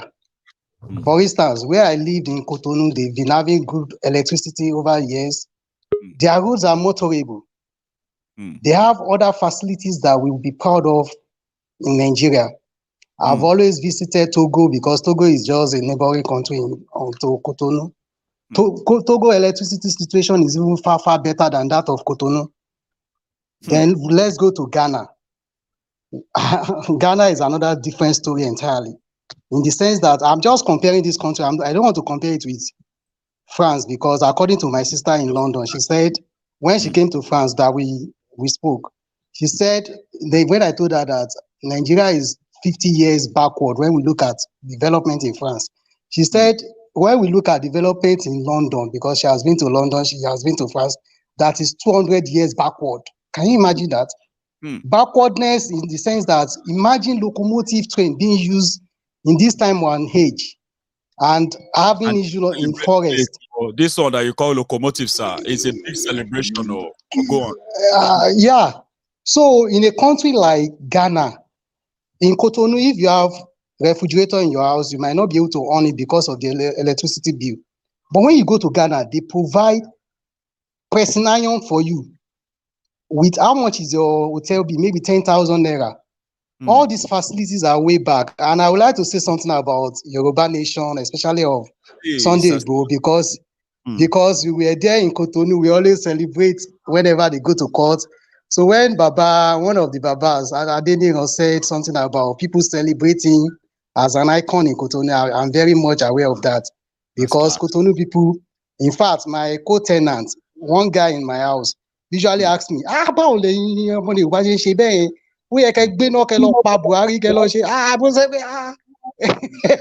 there is not like that. That Sunday Igboho is not regarded as a legend like you take in Cotonou, because they feel like someone is trying to help you out and you are trying to bring him down.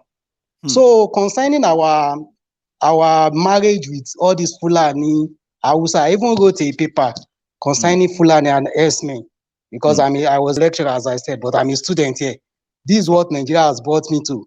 I was doing PhD in Covenant University. I came here, I'm doing masters. Can you imagine that? Right there. Only if, I keep telling people, I said, if you see how many people who are like all over the Europe, who came here because of their masters, some came here because of getting their degree proper. And I'm like, what they meet here, especially those who have to go and learn how to speak another language before they can fit in, they could get all of them right there in Yoruba land. And they can only come to these places, they can come to these places through student exchange. We used to do that in Yoruba land. UI, student of University of Ibadan. They are being exchanged with other students from all over the country. All of that now, story. So I believe so much in Yoruba Nation in the sense that meritocracy will be the order of the day. Because as we speak, I've written so many reference letters for Yoruba students, Igbo students, but I've never written any reference letter for any Hausa student. And I can tell you I've graduated many students as a HOD of a department. And most of these students are the ones that got the job. Hausas are being given job on a daily basis. Let me even make it a funny thing for you. One of my friends that we came from Cotonou together, he said one day, one guy, an Hausa guy went for an interview. And after being interviewed, they said, he's not qualified. The man in charge said, qualifying. Can you imagine that? Qualify him if he's not qualified. When I wanted to go for the issuance of my passport, international passport, at Cotonou Embassy, the Yoruba man was the one doing the job. The Hausas are the head of those departments. You can go and confirm. Even our ambassador here, Jenna, is an Hausa man. Even in London here. I think mostly that's how it is. Currently we have an ambassador who is a Yoruba man, but when you go into the embassy proper, right, you will see Igbos, Yorubas, and all of them. But when you see the head of all those departments at the embassy, the story is the same. I'm with you. So because I wrote all my points down, so I'm just trying to touch everything one by one.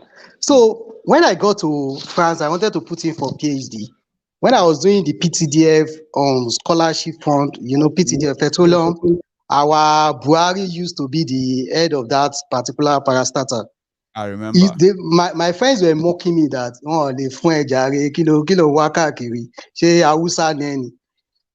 most Hausas on our platform in France, because I'm a student, so we have a platform for students in France.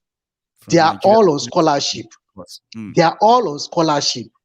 But the Yorubas, we pay out of our purse. Some of us are lucky to get scholarship at the end of the day when we got here. Maybe apply for one or two. If you are brilliant alone, they will grant you. But in their own case, they enjoy grants. Even in Cotonou, most Hausa students are on scholarship. They fund it because it's very rare to see an Hausa man or woman that is ready to go to school. Unlike me from Ekiti State. These are the imbalances that pushed many people to say, why should we continue to be part of this arrangement? Why can't we have conversation around this preference and what I mean? So unlike me that I'm from Ekiti, and Ekiti, we are renowned for education. I'm currently doing my third master's after BSc, many professional examination.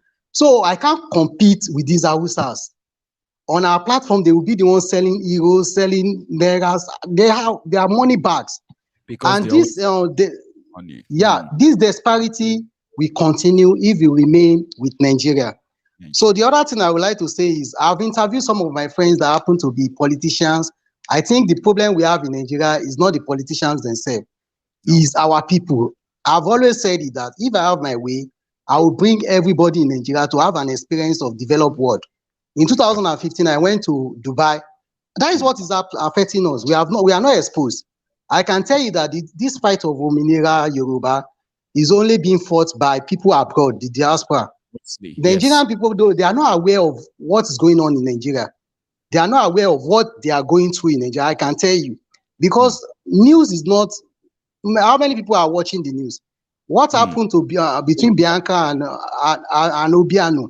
I can tell you that we got the information live before our people in Nigeria because there is no lights.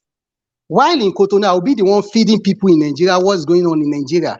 So this problem is endemic in the sense that when people don't even know what is going on in their country, concerning they don't know. Concerning people praising Tinubu. They will continue to praise him because Nigeria is a politics of bread and butter. There is nothing to give back to the community. Concerning Showore, I'm very sorry. Showore will have been a better candidate in the same world, not in a country called Nigeria. I'm very so of all these things, I believe that one Nigeria will be okay. And I would like to make this suggestion. Oh, I believe Chief Maiyegun, you can do this. Tell those people in charge of Ominera Yoruba 2022 website to bring that menu that give us the how things are moving, like the number of votes, because I continue to look for it. Initially I thought it was just a one-off glitch, but I don't know why nobody has noticed that for the past 5 days. It's been like that for about 5 days. Nobody knows how many people have signed. What number are we now? And we don't know what's going on. But they are hearing. They will probably fix that for us. Yes. Because what I love most is transparency. It gives us feedback how people are doing, because I've been canvassing for people to go there and do it. Thank you very much. And I monitored it to the extent that when you advertise it, there was a drastic improvement in the vote. So we want to know how things are being done. So I even put 200 pounds on it, right? On that, on MaiyegundsDiary Politico, when that came back after 5 days, he said that post, that link reached over 200,000 people. Do you get that now? It simply means, even if it's the help of getting 30, 40,000 people to sign it, we did our part. But the moment that number disappeared, I don't even know where to continue. You know what I mean? But I hope they are hearing us and they will fix it. And we can let me tell you something that made some people to weep about Nigeria. We can't be kind when our nation is not kind to us. I'm in France. I was asked to pay. I cannot mention the fee now. I was asked to pay certain amount of money. I paid part of the money. They divided into 6. I paid the installment. Do you know that when I applied for exemption, that I should be granted exemption based on my record and my academic performance, they gave me back my money. They deposited it back into my account. I didn't even use my own personal account. I used a friend's account. They deposited the money back to that person's account. That is a country that works. Even in this country, they gave us money to cushion the effect of inflation. Can you imagine that? I'm not a French person. Compare me to whoever is a French citizen, what they are enjoying, and you expect me to go back to Nigeria? We die here, bros. We die here. Thank you very much. I'm very happy. I'm a first caller too. Though I've been trying, I've always tried your number, but I understand. I'm glad I've been on this. Honestly, sir. I mean, I love this. I want to be seeing our faces, and I really wish that we would do this regularly. I honestly do. Thank you so much for staying up to be part of it tonight. Thank you very much. So, as well as everybody who is watching me, those who are on the queue who wants to join, but they are yet to join, I can understand the frustration and all of that. But at the same time, you should also understand my own dilemma.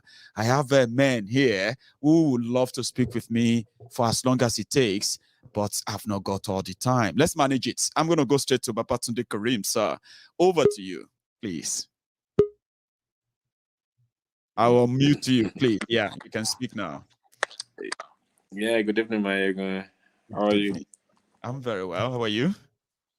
Yeah, I decided to show my face again today. I think this is the third time I'm showing my face on People's Parliament. I know, today. So now people see today, today people know that, in fact, first I'll let you speak, right? Because Tunde is now deeper into this struggle, and now you can see his face, and he's actually, he's got this killer look, and that is marketable for us in South Africa. But I'll let you speak first. Go on. Yeah, Maiyegun. I mean, the question and the parameter is this: when people ask me, when I start talking, that we want Yoruba nation. And you ask, I tell people to ask me questions. Okay, why do you want Yoruba nation? My answer is what has Nigeria done for me? In fact, not me. What has Nigeria done for my father, my own dad, or my parents? Nothing. He hasn't done nothing for my parent. Not to talk of me. And the reason why I want more Nigeria is because the Hausas, the Fulanis, they've made me realize one thing. They said they are more than us. Why it's Do you know what that means? They're trying to tell you that in whatever counting census they do, we are more than you guys. Even when we are making decisions, you like we it, always like it, would be the one to be above you anyway. So above you. So what are we talking about? And there's no decision we have to make as Southerners that these people will ever take side with us. It's not possible, Baba. I keep telling people this. Oh, the bossy wallet, fair what fair. Our ideology is different. We are different kind of people.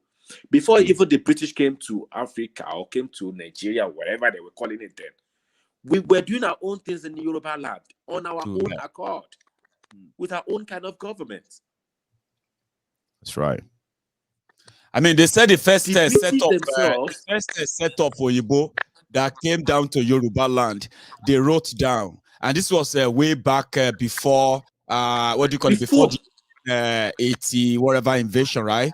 This was early in the 19th century. They said the Yorubas, they have this system of community where they are so organized. Their marketing system, civilized. their government system, the farmstead, the homestead system, and all of that stuff, that things, their commerce and all that, it was so organized than where they were coming from in Europe. They said that. Yeah. So why can't we go back to that? I'm sorry. For me, Nigeria has not done anything for me as well. Nigeria has not done anything for my family. I gain nothing from Nigeria. Nothing. So I'm not going to be with such marriage. I'm sorry, for me. That's why I'm clamoring for Yoruba nation. And that's why I have to put my eyes here. I don't care whoever is watching. Is my it doesn't really matter anymore. We are not doing anything illegal, and that's why many of us will do it publicly. Exactly. You see, it's going to get to a point. Yoruba Nation, campaign and conversation is going to get to a point, and that's what we're going to do, Tunde. That's what many of us will have to do, right? Yoruba Nation campaign is going to get to a point whereby you, as a Yoruba man, right, you will be willing and looking forward to a day when they will bring their Yoruba conference to your city. I mean, think about this, right? Yeah, exactly. That's what we're going to. Yoruba Nation vehicle that is going to every city all over the world, telling all the Yorubas all over the world about this. Imagine a day when they say we are coming to Johannesburg, or we are coming to Cape Town, or we are coming to South Africa, and other people, not just you people in South Africa, including people from other parts of Africa and all over the world, because it is Yoruba conference. Now we are looking for that day. So don't worry yourself. We are going to do this as open as possible, because we are doing the right thing. It is legal. Yeah, and Maiyegun, just of recent, there's a country here that we share border with Namibia. Right. They just had their own. They were clamoring for self-determination as well. They gave it to them, Namibia.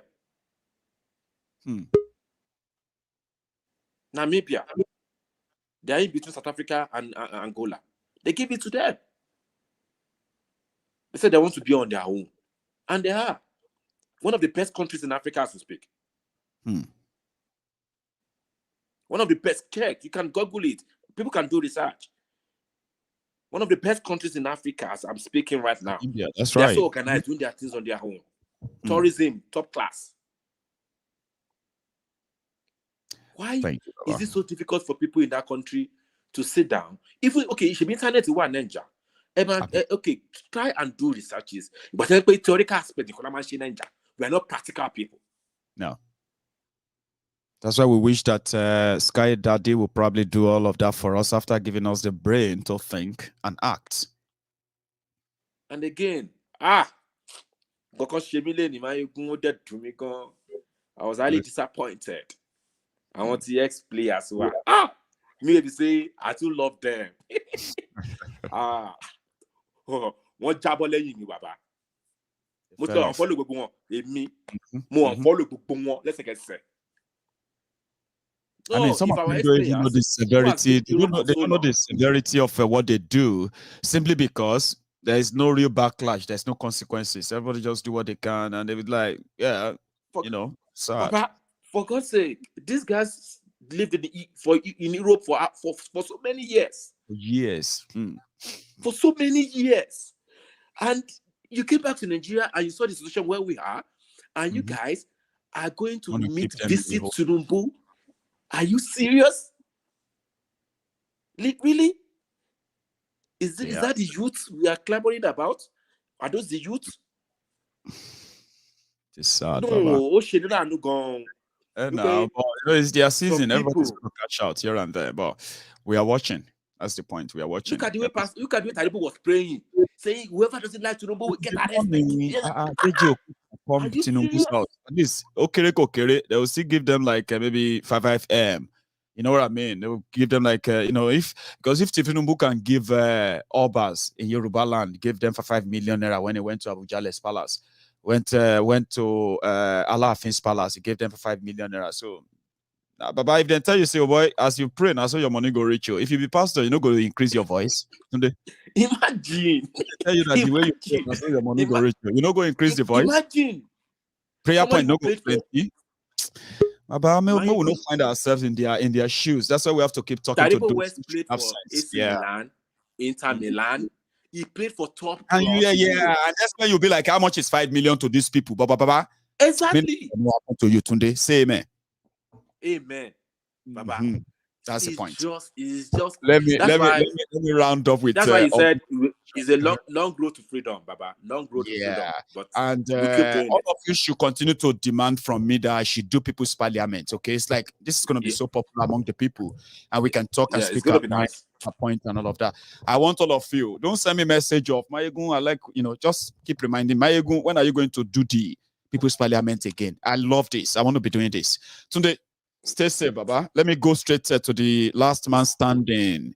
Sorry, that's another Tunde, by the way. Baba Tunde and Tunde.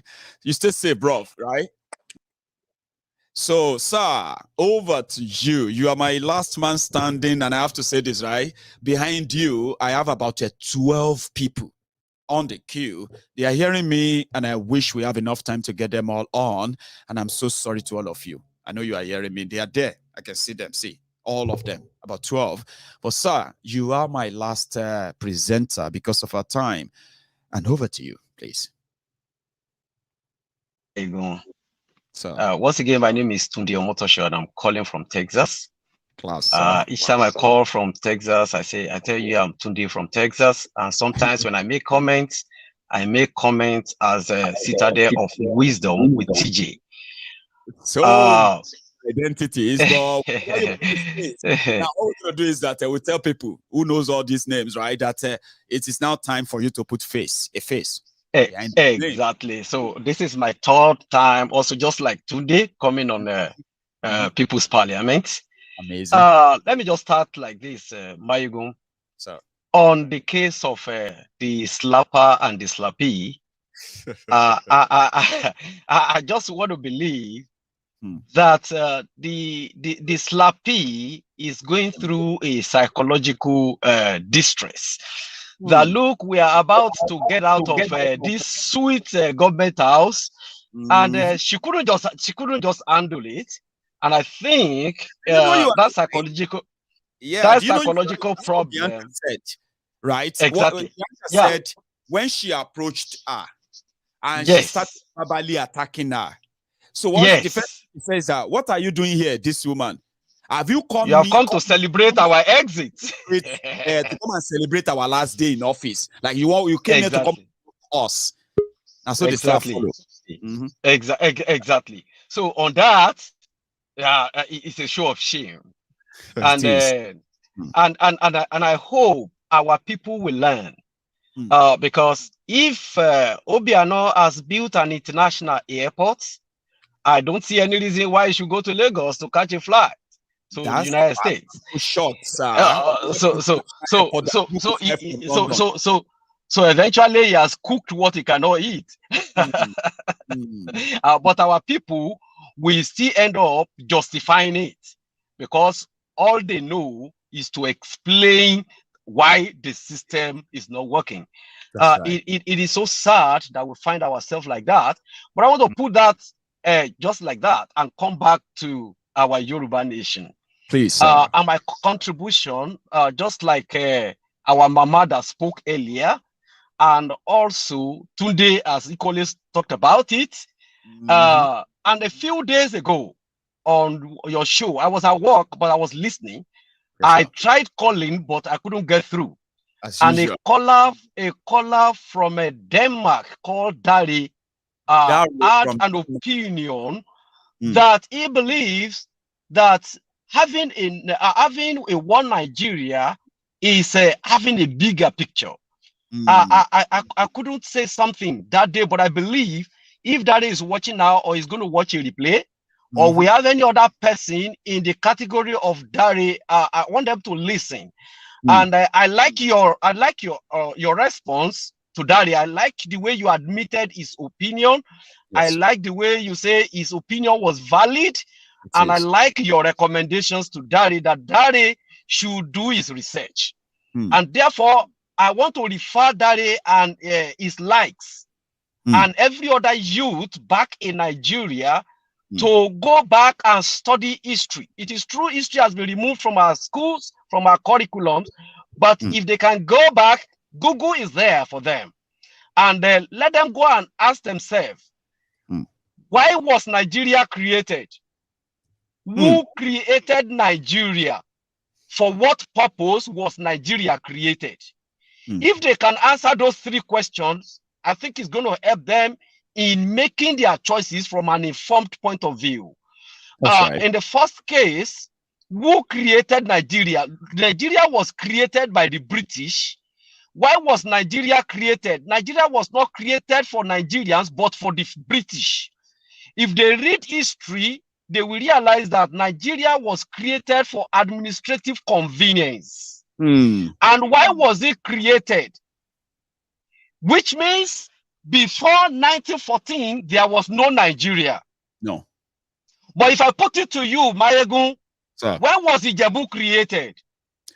Well, you start between... You will talk of thousands of years. No. When was Ekiti created? Who created Ekiti? People, we found ourselves in those ancestral lands. That's right, sir. Thousands of years ago. But we can tell who named Nigeria, Nigeria. We cannot name the person who named Ekiti, Ekiti, the person who named Ijebu, the person who named Egba, this person who named Oyo, Oyo. We just found ourselves in that ancestral space to know that this is Oyo, just like the way we know this is a tree, this is a stone. The people of Oyo. This is our ancestral heritage. But Nigeria is not the same. No. And Nigeria was not created for Nigerians because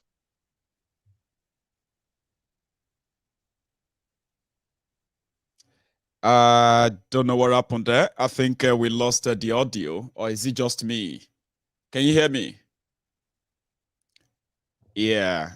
Your audio is not muted, but it must be from your own end there, except if it's just me. I'm going to read my comment and see what people say. 1 second. Because I can't hear you anymore, by the way. I can't. Yeah. Give me something now. Can you hear me? I think probably you are back now. Yes. Okay. Thank you, Maiyegun. Like I was saying, that the people in the space called Nigeria were not consulted whether they want to be in that geographical entity called Nigeria.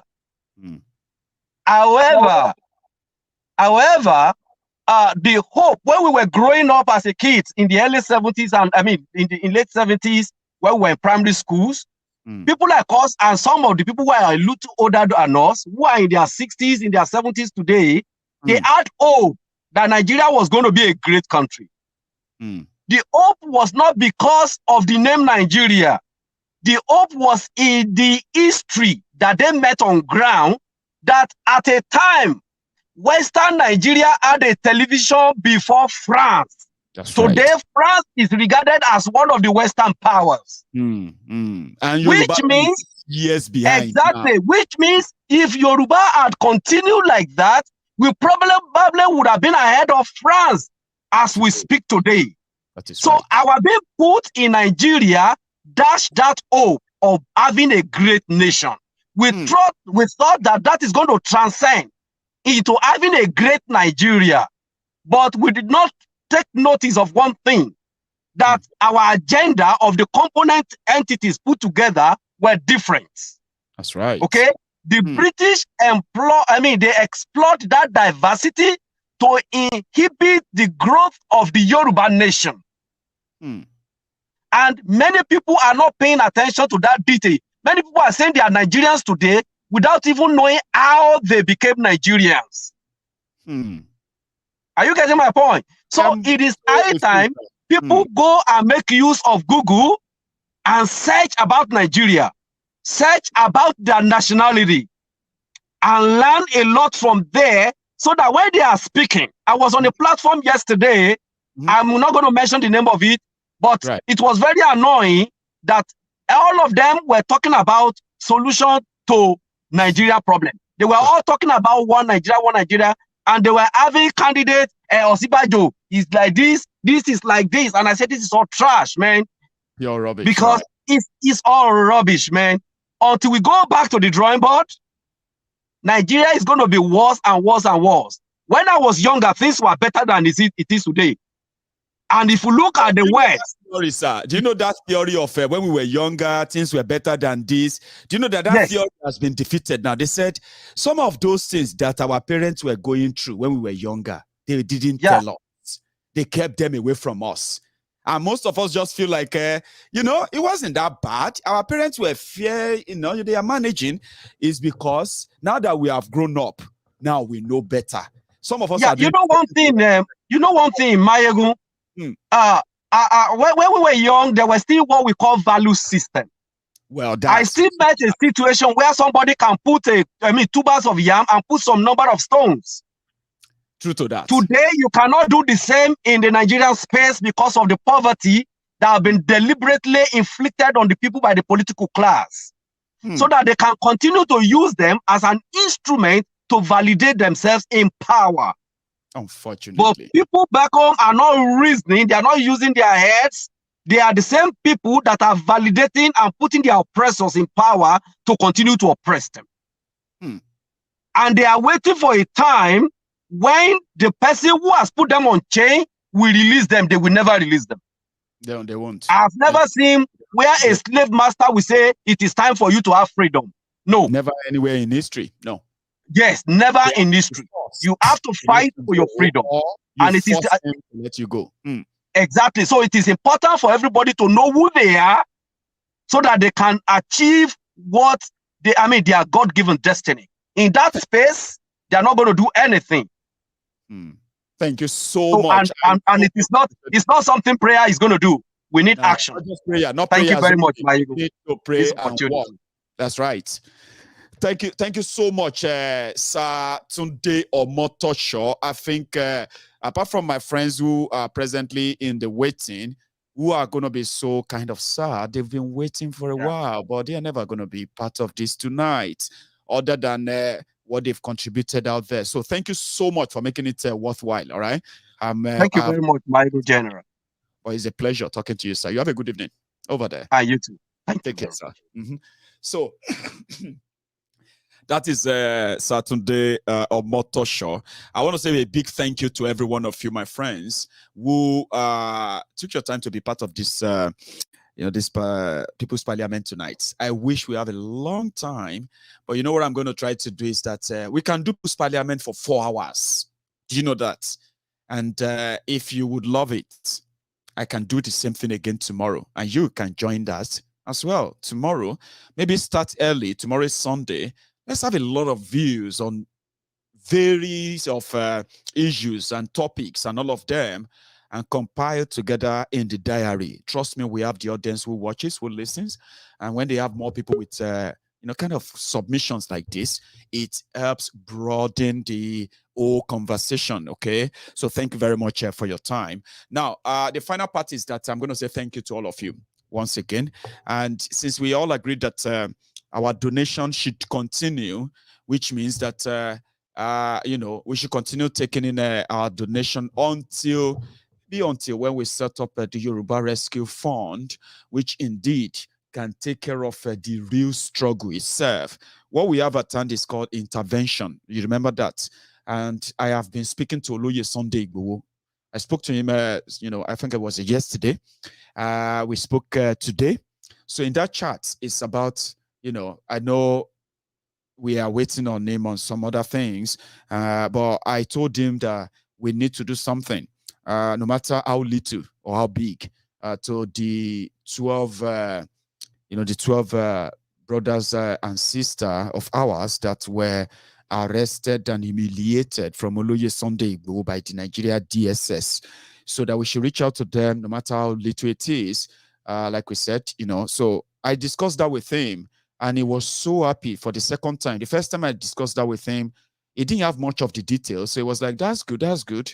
So I managed to break that down for him today. And he was so happy, including what we are going to package for the families of Alhaji Fatai or Afa Fatai, as well as Adogon. So we are working around that, and I've made a proposal to him. He's reviewed it. He's happy about it. I'm just waiting for him to say, okay, let's do it now. If he says that, I'm going to be making a sort of financial commitment of about 4 million naira for that purpose. I'll break that down for you eventually, okay? I just thought you should know. So the moment he says, let's do it, he's happy. He's so happy that we're going to do something for them. But whenever he says, go ahead, Maiyegun, let's do it, I'm going to be spending about 4 million naira taking care of the 12 people that were arrested and assaulted in Oloye Sunday Igboho's house on the 1st of July 2021. Okay. Apart from that, I am also discussing with him. In fact, I spoke with Alano as well, based on what we are doing in the background and all of that, how to help, how to come in, how to assist, how to intervene and all of that. So there are so many legal cases going on that involves, including this, our 12 brothers and sisters by the Nigerian rotting system. So legal cases here and there. I am talking to them that we want to help in a way as our own intervention as usual, okay? Not that we are but remember the purpose of our fund.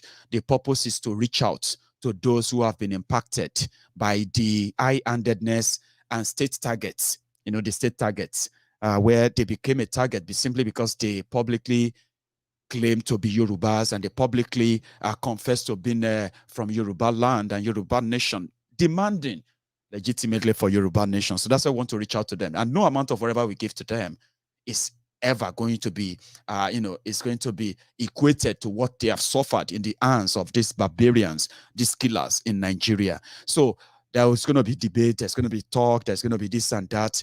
The reason why I told everyone that if you have any question about any decision taken, direct them to me. If you have any criticism of whatever we do, with the money as well, direct them to me. But I'm going to say this once again.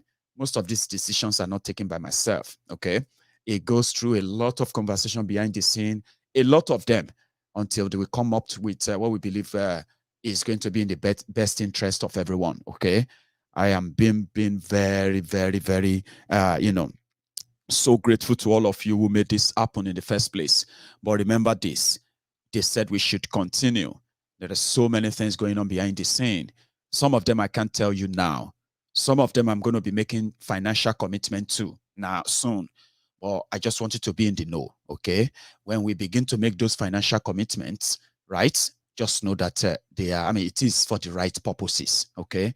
So I've worked things out. There is a possibility that from what we have left, currently, like I told you, we currently have about 18,000, over 18,000 pounds. I don't have the exact figure right now, okay? But I can always give you one. But using the round figure means that we've got over 18,000 pounds currently in our kitty. So what does that mean? It simply means that we can still possibly get, we still have close to 12, 13 million naira in our wallet. So there is a possibility that I'm going to be spending close to 5-6 million naira from our money for a good cause in the next couple of days. I'm not going to say tomorrow. I'm not going to say in the next 3 days or 4 days or 5 days. But when I get closer to making that support and releasing that money, right? Sure, you can be rest assured that you will know for what. And then you will also probably want the result of that. From the ones we spent the last time, remember we gave 2 million naira to the lawyer that we haven't used. Igbo said we should leave the money with the lawyer. So we are leaving the money with the lawyer. So there is another 2 million naira provided there for the usage of Oloye Sunday Igbo himself. Something they were working on, one of them.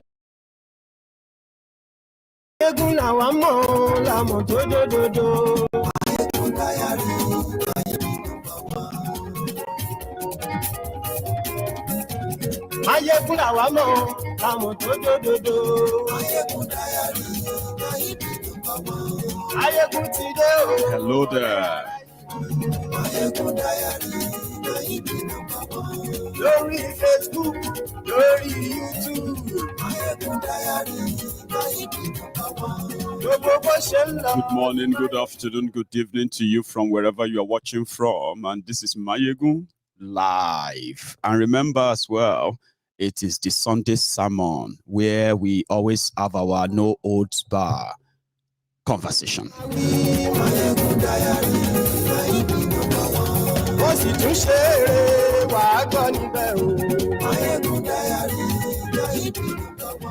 Maiyegun Diary, Politico. Godfatherism, kò sí lọ́rọ̀ Maiyegun Diary.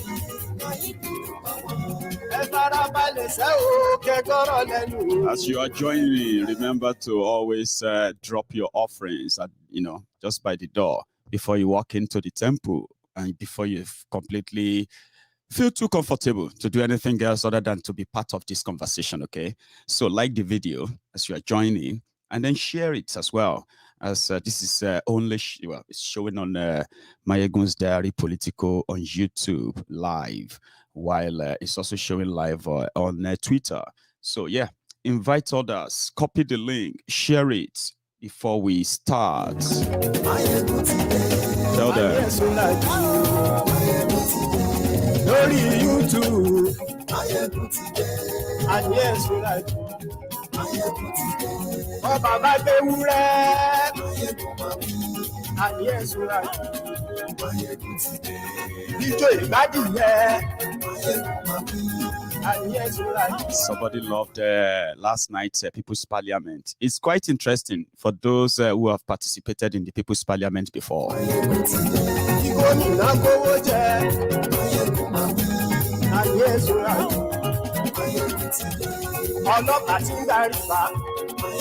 It is what you can liken to the Vox Pop. Is that what you call it? Vox Pop or Vox Populi? Vox Day. Anyway, thank you very much for joining me this afternoon. And if it is morning, at your own place there, good morning to you. If it's evening, well, good evening to you. Or should I just say top of the moment to all of you, my brethren? This is your chief priest, Maiyegun General. And today's sermon, on Sunday's sermon, starts from the ridiculous show of shame of those that many of us grew up to see them. We saw them growing up as heroes. As they say, if you live long enough, you are likely going to see your hero turn villain. For so many of us, it is not shocking. It is embarrassing. Not that because they don't have the right to choose. Now, let's break it down. Let's start it from this way, right? The news broke that a team of ex-Super Eagles players who are now old men decided to visit Kolu, that is Tifnumbu.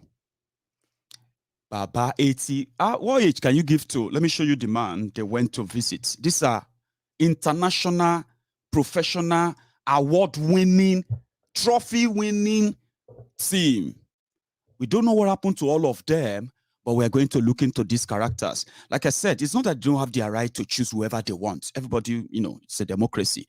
But morally, this is the man they went to see in Lagos to come and be the next president of Nigeria. So the news broke that Nwakwakano, JJ Okocha, Taribo West, who is now a pastor, Victor Ikweba, Peter Rufai, this guy, Obafemi Martins, and some of these guys decided to go and visit this man to please come and be our president and save Nigeria from what it is now. However, this same guy, just last year, they were on the same. Oh, thank you. I'll fix that. Somebody is reminding me of the date. Don't worry, I'll fix that. So last year, these guys, right, visited this man for the same request as well. That is where their visits and many others like them are considered, you know, morally unbelievable, morally wrong. Do you get what I mean? As I'll tell you more. Now, the one that actually broke the internet was when, after they met Ifnumbu, and just be like a drama, yeah, this guy just as a pastor, former top, it was like top 3 best defenders in the entire Europe between 1997 and 1999. Oh, pastor is now a pastor. I'll tell you his story too. That you are accompanying him. We leaders that have heart for this nation. Amen. That will put their blood in line to see how Nigeria can be restored back to this place of that glory. Amen. It's incredible that we hide him under your brow. We speak to the four corners of this nation. I command them to be arrested. That the Ahmed Bola Tinubu movement will be established. So now let us start from the beginning. First, let me get this image off my screen. That is Yeye Bello in the middle. All right, it's a long story. So let's go back to 1 sec. Yes. Nigeria is at the precipice of total collapse.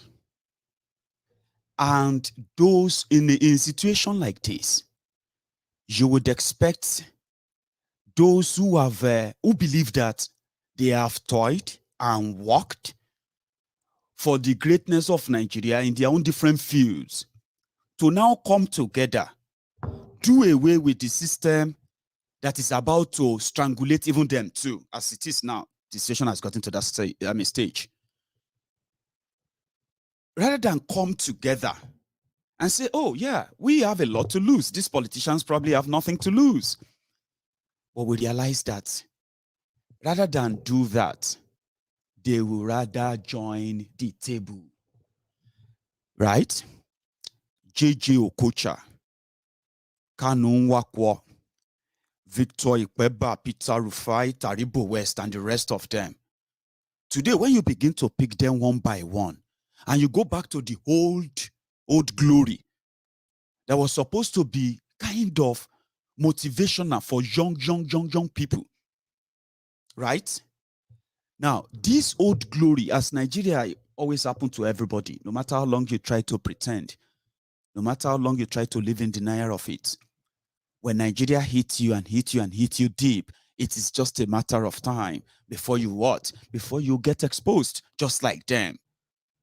Initially, the belief is that, oh, as a former footballer, they are so rich, this and that. However, we have now figured out that as many of you between 2015 and 2022 lost more than half of your own investment, properties, jobs, and every other thing. But you were still adjusting. But you know what actually makes some people like us feel like there is no real hope anymore anywhere, right? The set of Okocha and co, who were part of those glorious, era in the 90s, yeah? Majority of them who are still relevant or doing something important with their lives, they are participating in politics, they are controlling or managing the football federation of their countries in order to give back. That's how some of them believe that they could give back. Oh, While Nnamdi, I mean, sorry, why I said Nnamdi Kanu, apologies. While Nwankwo Kanu Papilo is expected to be rich, right? In the Nigeria context, yeah, he is as poor as many of you who cannot afford to pay for your electricity. You know why? He knows, and many like him knows, if they don't patronize the power that be, the crooked criminals who put all of you in this precarious situation, they will soon become you right before your eyes. It happened to some of them who have made terrible choices, you know, in their marriages, investment, and the rest of that. Samuel Eto'o is now the president of Cameroon Football Federation, right? And from what we are hearing, yeah, the guy is also eyeing to become the president of Cameroon one day or someday, right? In Liberia, right there, you have George Weah. Even though George Weah is slightly, I believe, older than them, but it was during that era too. He decided to become, when he saw how much he was doing, just like some of them, how much we were giving back. He was giving back to the people of Liberia in his own way. But if he bet he was like, no, with these politicians in charge, I couldn't really make any difference. What did he do? He ran for office instead of kowtowing and promoting, old near their death candidate, just to make himself probably remain rich, right? So while the rest of them are in Nigeria promoting betting that ruins the lives of the same young people that they are meant to inspire, to encourage, to inspire to greatness, not to destroy them, right? Why these other kind of characters or these personalities who were once footballers too, like them, right? Who also excelled in Europe, like them, when they return back, when they had one thing to give back to their country, right?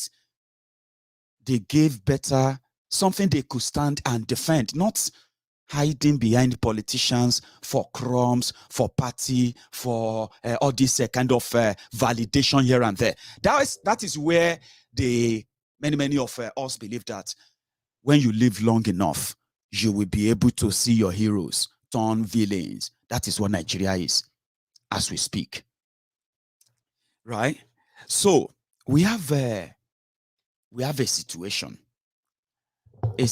whereby the rogues that controls the system, the rogues that benefit from the system, yeah, no matter what damages they do, they always know who and who, which group and camp to reach, bring together in order to validate another set of a fraud called election. And this is it. But usually they reach out to them. That's what we usually hear, that, oh, they reach out to them. Normally when you are a footballer or you are a professional in any field, right? If you have respect for yourself enough, probably if you have that financial independence enough, right? Your service is expected to be sought after. People should be asking for your service, not you pushing yourselves to them.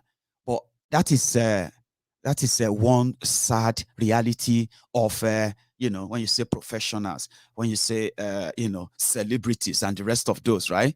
You realize that these are people without real moral, except when they speak up. They do speak up when they feel like they are feeling the brunt, just like yourself.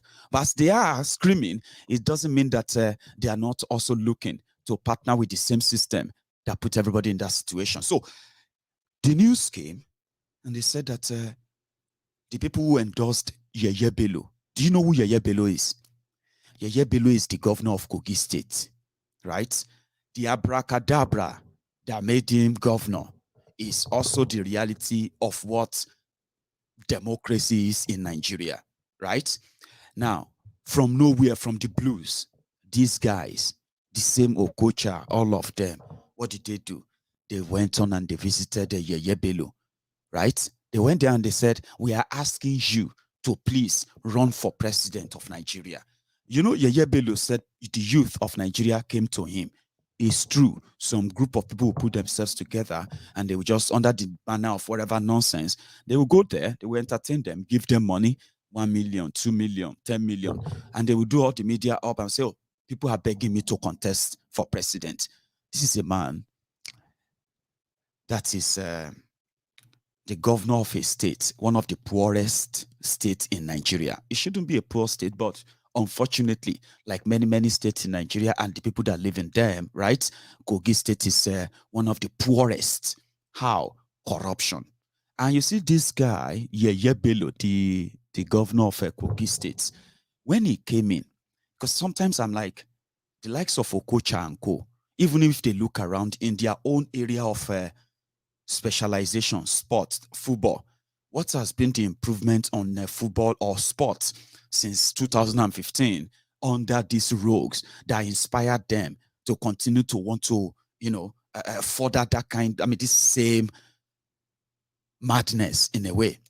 Yeye Bello came in. When he came in, Kogi workers were not paid for like about 2 years' salary. When he came in, so when he came in order to, according to Boko Haram and gang, in order to help him to close the gap of that indebtedness and pay his workers, they gave him, well, in batches. So he got what they call the Paris Club refund, which is over 10 billion naira.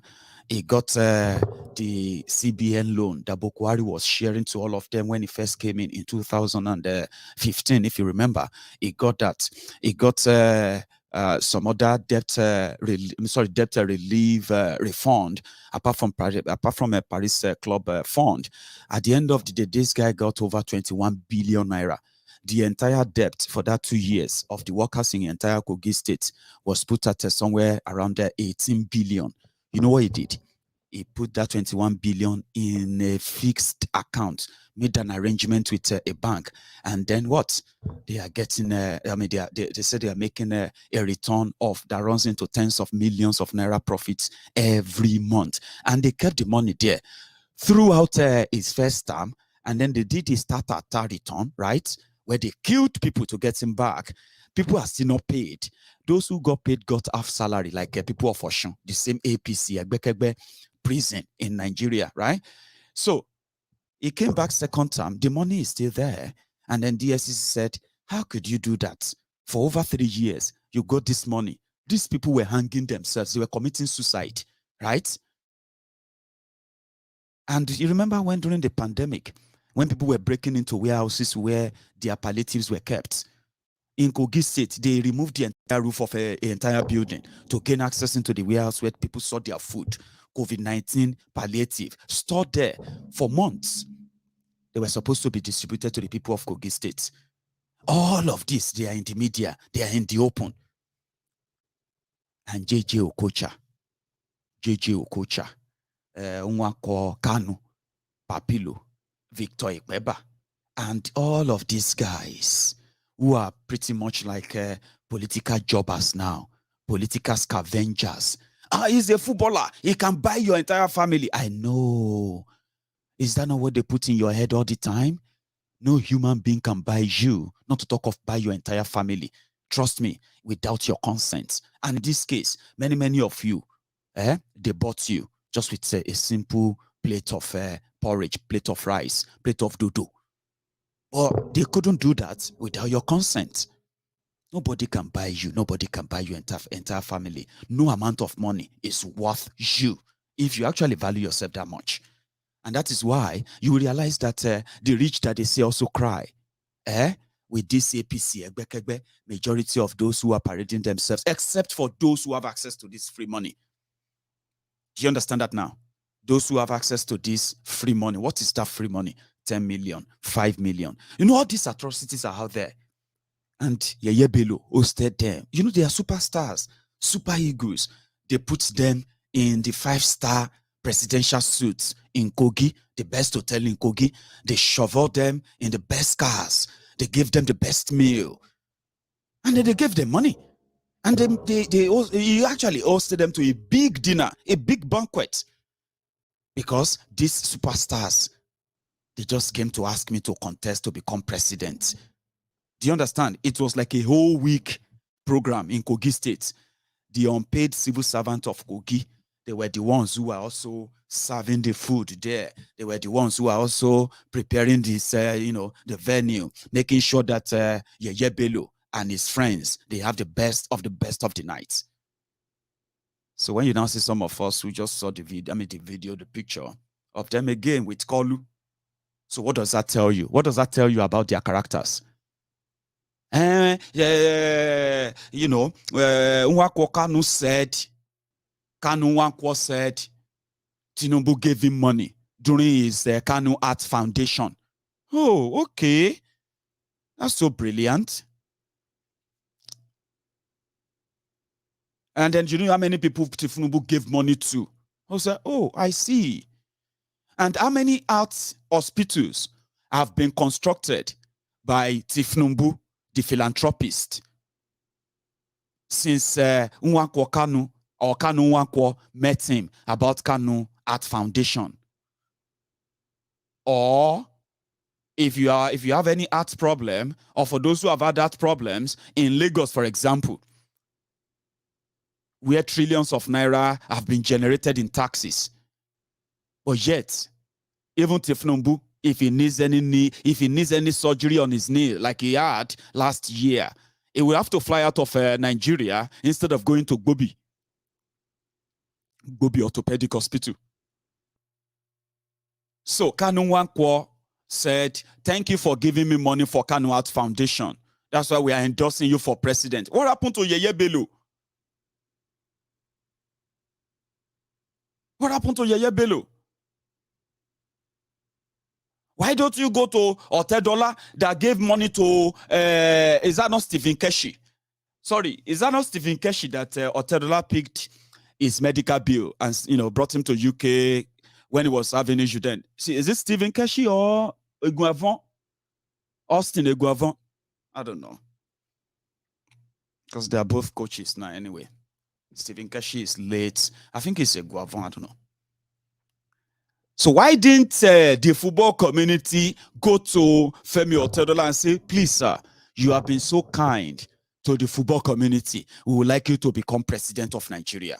I mean, that would have made sense because they would say, oh, he saved one of them. Oh, sorry, it's Christian Shuku. They are all coaches, player coach. Thank you for that. Christian Shuku. And I think Christian Shuku is still alive. Thank you very much. So then they went to Lagos to go and see Kolu. Said, we want you to come and bring Nigeria back to its old glory. Because we know that you are the one who can. And they've planned everything well. Oh. Everything was fine.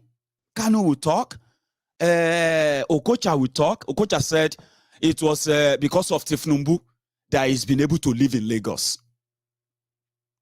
JJ Okocha, the man that is currently on your TV promoting betting, the betting that is ruining many of your young people. You know that it's not just a drug that is ruining young people in Nigeria. You see this joblessness, these statistics of joblessness in Nigeria.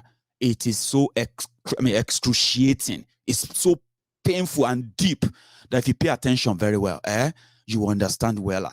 And that is where this guy is making his money too. Probably to still fund, his mini lifestyle. And then, promote, advert here and there in Nigeria. Maybe they will pay him 10 million, 20 million, 5 million contracts. And this small money that comes together, maybe he could barely make 100 million naira a year from the advert here and there, or from any business he's doing. Nigeria is choking everybody. Most of them invested in hotels. Do you understand? All these players, some of them, Kanu Nwakwo's hotel. So they invested in hotel and they have to run their businesses. Some of them were businesses, so they have to run their businesses on generator. Now, look at what the Dizu is saying now, right? So if they don't have access to all this kind of free money, they are just, they are not better than you. They are just going to be living on that old glory. So they planned everything well. You, Okocha, you will say, it's because of Tinubu that you have been able to live in Lagos. You, Kanu Nwakwo, you will say it's because Tinubu gave you money for Kanu Art Foundation. And you, Pastor Taribo, you will just pray, just soft prayer and all of that. That's it. No too much anything. Oh. Now they got to Tinubu's house. When they got there, everybody do their own part. Everything was fine. it got to Taribo turn. Oh boy, even Tinubu shock. That you are accompanying him. We leaders will have heart for this nation. That will put their blood in line to see how Nigeria can be restored back to this place of that glory. It's incredible that we hide him under your brow. We speak to the four corners of this nation. I command them to be arrested. That the Ahmed Bola Tinubu movement will be established. Do you understand? Even Tinubu shocked, like, you know, like, oh boy, showed you 10 million Timoniko for people Iloni. Maybe they don't tell Taribo. You see, others are kind of calm. Okocha still gets endorsement deal, is managing to manage his life. Kanu Nwankwo has endorsement deal, is using to manage his life. Do you understand? And then maybe Obafemi Martins, that one is still kind of is still loaded. He get to Taribo turn. Taribo is now preaching on the streets. That is the former defender of Inter Milan. Abi, Shebina Inter Milan, the guy I played for in 1997 to 1999. Is he Inter or AC? The top 3 defender in the entire Europe for 2 straight years. Somebody said now both. Imagine, he played for Inter, he played for AC, Abi. But what many of you didn't know is that no God called the guy.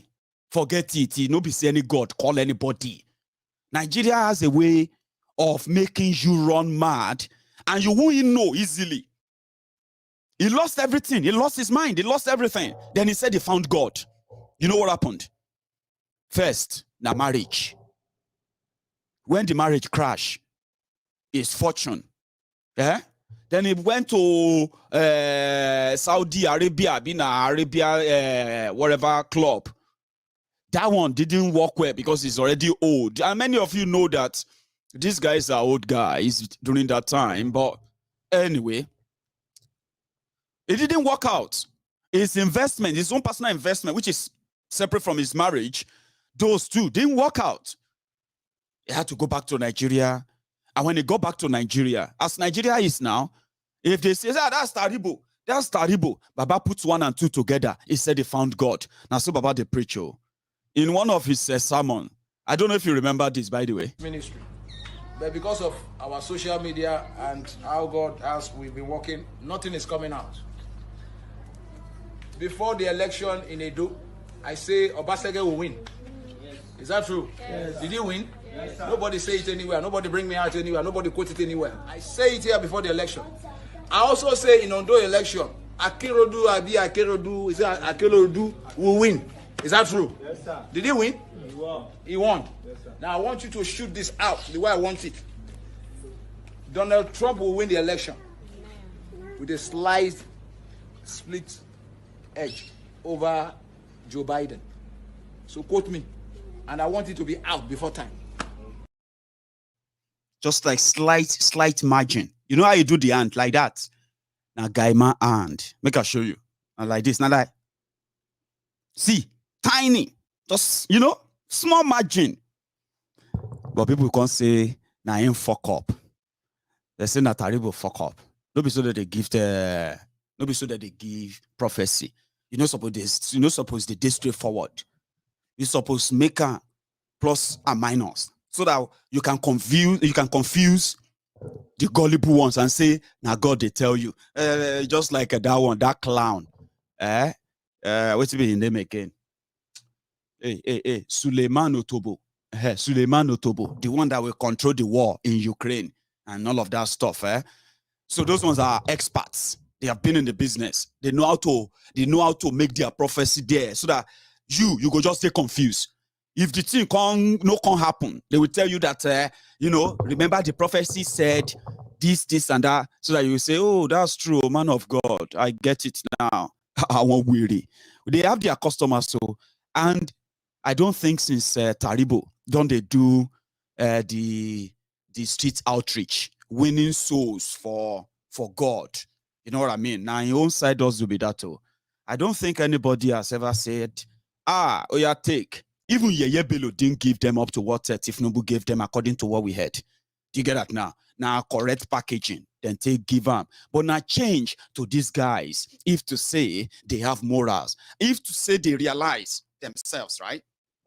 This is it, including many of you who are currently in your own secret hole, in your different places where you are watching me right now. You are there, salivating over Tinubu will be president. You still say you are criticizing him. You still say blah, blah, blah, blah, blah, blah, blah, blah. Tinubu will be the next. Who cares? Not be say we actually care. But the truth the truth they are not telling you is that, look at these guys, these are supposed people who are independent, professional. They have seen the world. They sit together. They talk about, probably like you, they talk about the maladies. They talk about the problems in Nigeria. Sometimes they wish a young person is in charge, don't they? But in public, what do they present? They present the same charade. They live in denial. What does that mean? They are struggling. Everybody is struggling. And the only way you can possibly manage your struggle is to get closer to those who hoarded your money for a while. Now they are going to be bringing the money out. It's your money, so to you, it's a lot. So if they give each of them 10 million naira, do you really think that same 10 million naira should be anything valuable for a former Inter Milan player to be screaming like that, when you all know that it is just hypocrisy? It is just mere charade. But God, listen, that is why I know. That is why immediately they met with Tifnumbu.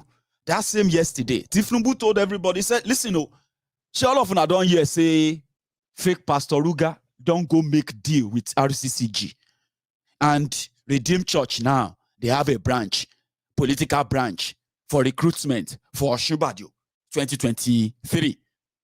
So if now so it go be, maybe I tell you, say I go fight dirty. If I have to fight dirty, all of now Islamic scholars, Muslims, in your mosque, you are told to go and open your own political branch now. Have you heard that? It's getting there. He knows how they know how to pull all of this together. They will play the dirtiest you have ever seen. But in order for you not to be in the mud with them, it is better you understand the whole idea behind this whole charade. It is just for self-aggrandizement. There's what do you call it? Selfish interest of individuals who actually live in denial of the reality, then projecting the falsehood. Same thing they projected in 2015. You know what actually got me kind of stuck there? I was like, listen, is that not Victor Ikpeba?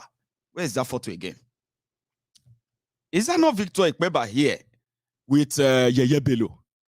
Of course, that's him. That's Peter Rufai. Yeah? Okay. Then is that not Victor Ikpeba sitting there again? Next to Kanu, Okocha, then Peter Rufai.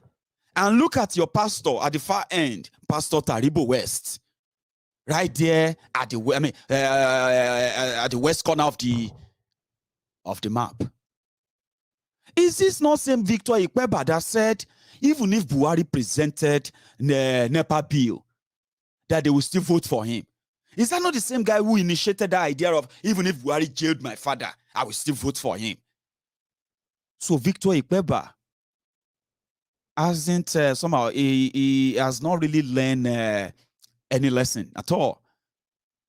It simply means most of the people you are likely going to call your heroes, they are villains in the past, but they've never had a chance of showing it to you in public, politically as we speak.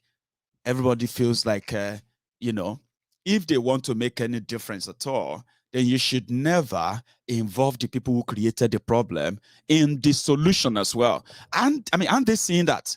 Of course they are, but they are part of it. Now it's back to you. You know, get any hero for that Nigeria. You remember this fraudulent anthem? If you listen to the wordings, they are as fake as those who put them together. They call it a Nigeria national anthem. Arise, O compatriots. Nigeria's call obey to serve our fatherland with love and strength and faith. The labor of our heroes past shall never be in vain. The labor of our heroes past shall never be in vain. Who are our heroes past? What was their labor? And what is the result of that labor? It is fraudulent. And they are putting that in the mouth of our children. They put it in your mouth. They put it in my mouth. We recited this from when we started talking to when we realized that we have been defrauded. Many of you are still standing up everywhere, putting your hands on your chest and reciting, the labor of our heroes past shall never be in vain. It is obvious that the labor of our heroes past, the Nigeria heroes past, their labor was to impoverish the generation coming after them. And the result of that is what we currently have and dealing with, obviously. So in that fraudulent, anthem, they also said to serve with heart and might, one nation bound in freedom, peace and unity. You see that word? One nation bound in freedom, peace and unity. These are fake words. Nigeria is built on and sustained on the blood of innocent indigenous people. Many of them killed, and they were never recorded. They were never recorded, talk less of being acknowledged or remembered. So Nigeria is standing, or let me say, Nigeria is currently sitting on the pool, or no, put it this way, Nigeria is currently floating on the pool of blood of innocent people that they have killed over the years, more than 100 years since they created that name. So what are they talking about? One nation bound in freedom. What freedom is it? That you live in 21st century. You are not free to express yourself. You can you can be made disappeared by the same authority that's want to protect you. Right there before your eyes, your government is partnering with terrorists and paying them off. They are rehabilitating them. Why those terrorists continue to wreak havoc, victims, dead, all of that, ravage the land, and there is no peace or unity anywhere. So maybe it's time for you to begin to change that in your mind. They have a second part of it, which is ridiculous as well. They always bring God into it, a God that they don't really believe in, a God that they don't really care about. They care about themselves and the devil in their hearts, because they symbolizes a devil. Heroes past. What exactly was their labor? Have you asked yourself that? Was the labor of the heroes past for you to live in the poverty capital of the world in 2022? Was the labor of the heroes past for you to live in a country where you have no electricity in 2022?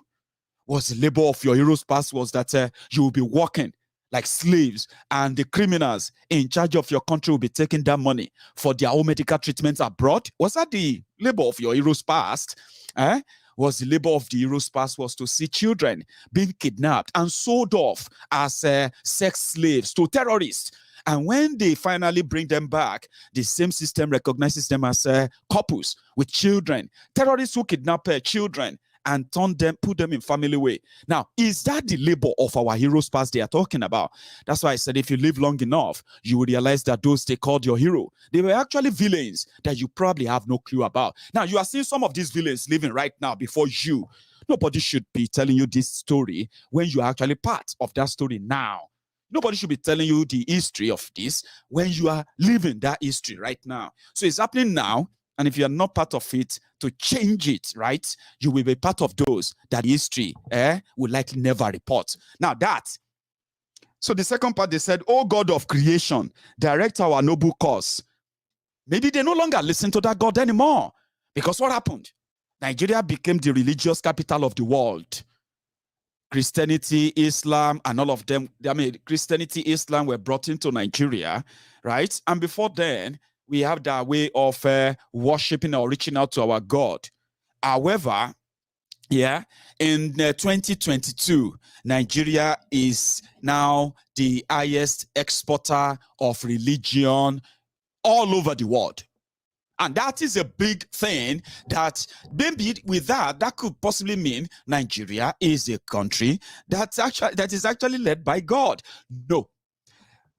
Because religion is business in Nigeria. It's a tool of manipulation. There are politicians, pastors, imams, and the rest of all those who actually hold on to that religious belief that they use as a tool to manipulate millions to do their bidding, which indeed, at the end, gave us nothing but the shit hole, Nigeria. So maybe they stopped listening to God, or they pretended to be listening to God, because it doesn't really show that you have any God in that place, if you must be honest to yourselves sincerely. Because I don't think except if the arrangement is that Nigeria is going to be the hellfire and the hell on earth, then that could be an arrangement. But I don't think that is it. So they put that in their anthem, the second stanza, they call it.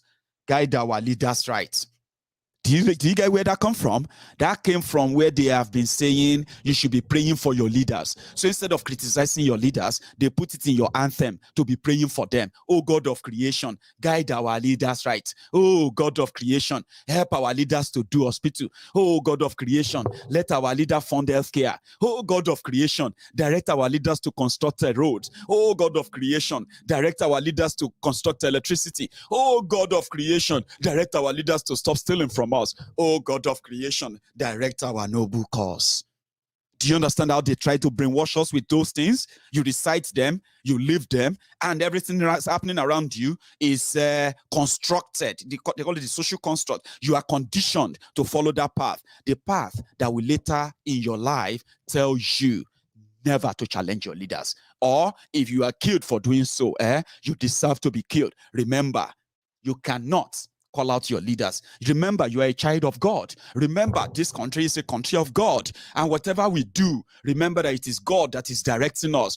Read your Bible. Read your Quran. Remember this, and you will not be punished. So if you go against all of that, you are definitely going against God if you believe you're... You know what I mean? All these psychological manipulation and the rest of them, they work hand in hand. And the answer is that there is actually no God there, obviously. It said, help our youth the truth to know. Doesn't make any sense, does it? It is to confuse you. Help our youth to know. They're asking God to help the youth. Truth to know. Them that they are trying to confuse you, because as a youth, if you understand the RNG, you are going to disagree with it. You are going to demand for something different. So they say, if you are feeling like you want something better, they will tell you, have you prayed to God about it?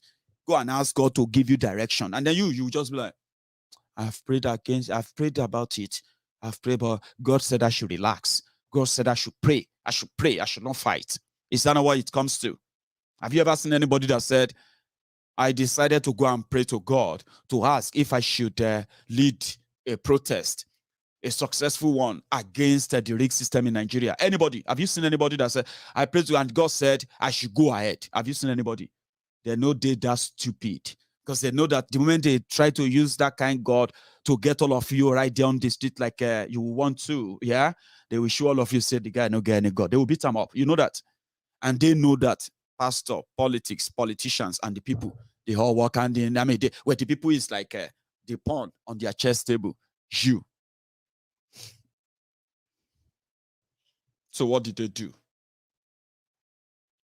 They use that religion to keep us a little bit in control. Not even a little bit, it's a lot. And they're going to do worse of that as you move into your 2023 charade. So they will fight in the mud. They will rub mud on themselves. They will do a lot of things, some of them that you probably have seen before or never seen before. They will say a lot of terrible things, and you will see most of your men of God, women of Allah, men of Allah, this and that, everybody, they will all take position soon. And then you begin to ask yourselves, say, wait, so where are these people when everything was going down, that they couldn't say enough as they have been? If you meet this one, they will tell you, this country is terrible, Baba. This country is hard. Nigeria is hard. This and that. But when you see APC, you will see them there. When you see Tifnumbu, you will see them there. When you see Atifku, you will see them there. And then you'll be asking yourselves, are you actually really tired? Or all of you are just the same thing? You are only tired because you are not really close to the cookie jar. And that's where these guys found themselves. So they said all of you should go. If you are a Muslim, talk to your Afa. Tinubu said you should open your own political branch. So as Oshibajo is going to use Redeem and possibly other churches in this game of politics. Now, I'm actually going to say this to you, right? If you are smart, if you are very smart, or even if you are not that smart, smartness have to do with information and what you make use of it, okay? Let me warn you. You see these guys, they are going to drag your pastors, your imam, they will drag Allah, they will drag Muhammad, they will drag Jesus, they will drag God, they will drag everything into this their dirty charade. They will bring your pastors out. Your pastors are going to boldly tell you God told them this is what will happen, and people are going to attack them. No be joke. But I'm going to try to tell you this: if you really, really, really believe in your faith, whether you are a Muslim or you are a Christian, or any other faith you believe in, or you actually just believe in God and all of that, you see this couple of this next in the next few days, weeks, months, prior to whatever they are going to do to themselves, they are going to drag down your God. And trust me, people are going to drag your pastors and everybody for you to maintain your own mental health, when you are going to be reading about the political brickbat here and there as we proceed now, I want to say, just know that your faith is different from the faith of those rogues. So, except if your own faith is like theirs, you may feel offended though. People like us are going to call them out. People like me are going to call them out. I am going to call them their names, the real names they are. And many, many of you are going to tell me, to watch my mouth. No, people don't really say that much anymore these days. But many of you are going to tell me to watch my mouth, because the same fear that they have used religion to pass on to you, which some of you actually pretend or deny, it's not because of that. It's just because I just want you to watch your mouth so that you don't let God, because God can destroy you, Maiyegun, if you say any. I was like, why would God destroy me? Simply because I'm talking about a criminal who is participating, who is working with another criminal in the name of God. Why is it that your God always destroy people you don't like? It doesn't make any sense to me. So I'm saying it to you. Don't get offended though. You are going to see the death. It's going to be flying here and there. You know why? Because those people you call men of God, they are also in on it. Do you understand? They are in on all of these. And sooner than later, they are going to be coming out, because their presence are going to be needed. Their pronouncements are going to be needed. And they're going to have to do them publicly. People like us, we are going to hit them. And some of you were saying that don't get offended. Prepare your mind. When you see them associated with these rogues, we call them out. We talk about them, you put them in their places and all that.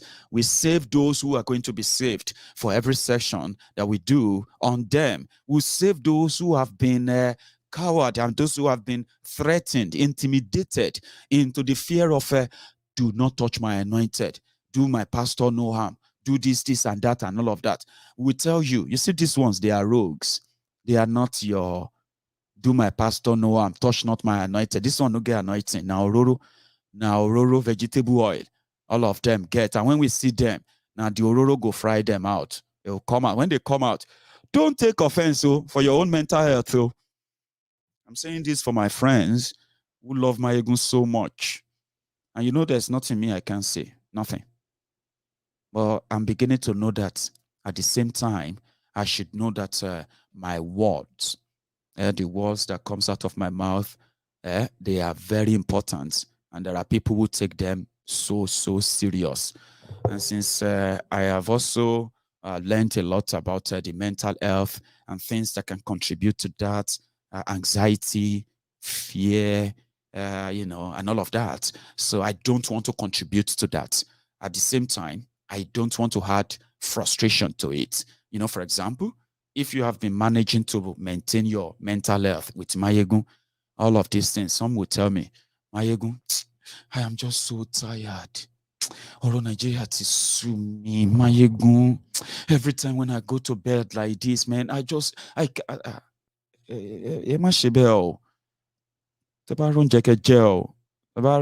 anytime.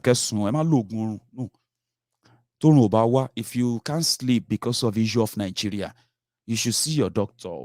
Don't. Some said when I tell them the reality and they put the pieces together, it becomes so scary. So that's why I started watching what I say. Because little thing can trigger people's mental health, and it can be anybody. Nigeria issue affects us differently. So that is why I am warning you ahead. So that you don't be like, Maiyegun, how can you say that? Hey, Maiyegun, I love you so much. I don't, madam, don't love me that much that I can't call out criminals who can read Bible. or rogues or terrorists who can read Quran. Don't love me that much to tell me to keep short. Don't love me that much and say, Maiyegun, I just, you know what? You know, Maiyegun, leave them. God will deal with them. No. Don't love me that much. That's not love. That is fear. That is you projecting your fear on me. I love you so much, Maiyegun. You see all these people, they are dangerous people, and I just, just leave them for God. If I should leave them for God, you will probably will not have to know Maiyegun.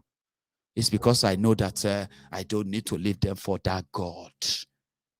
I need to save people from believing them because the hell they are living in, they contributed to it.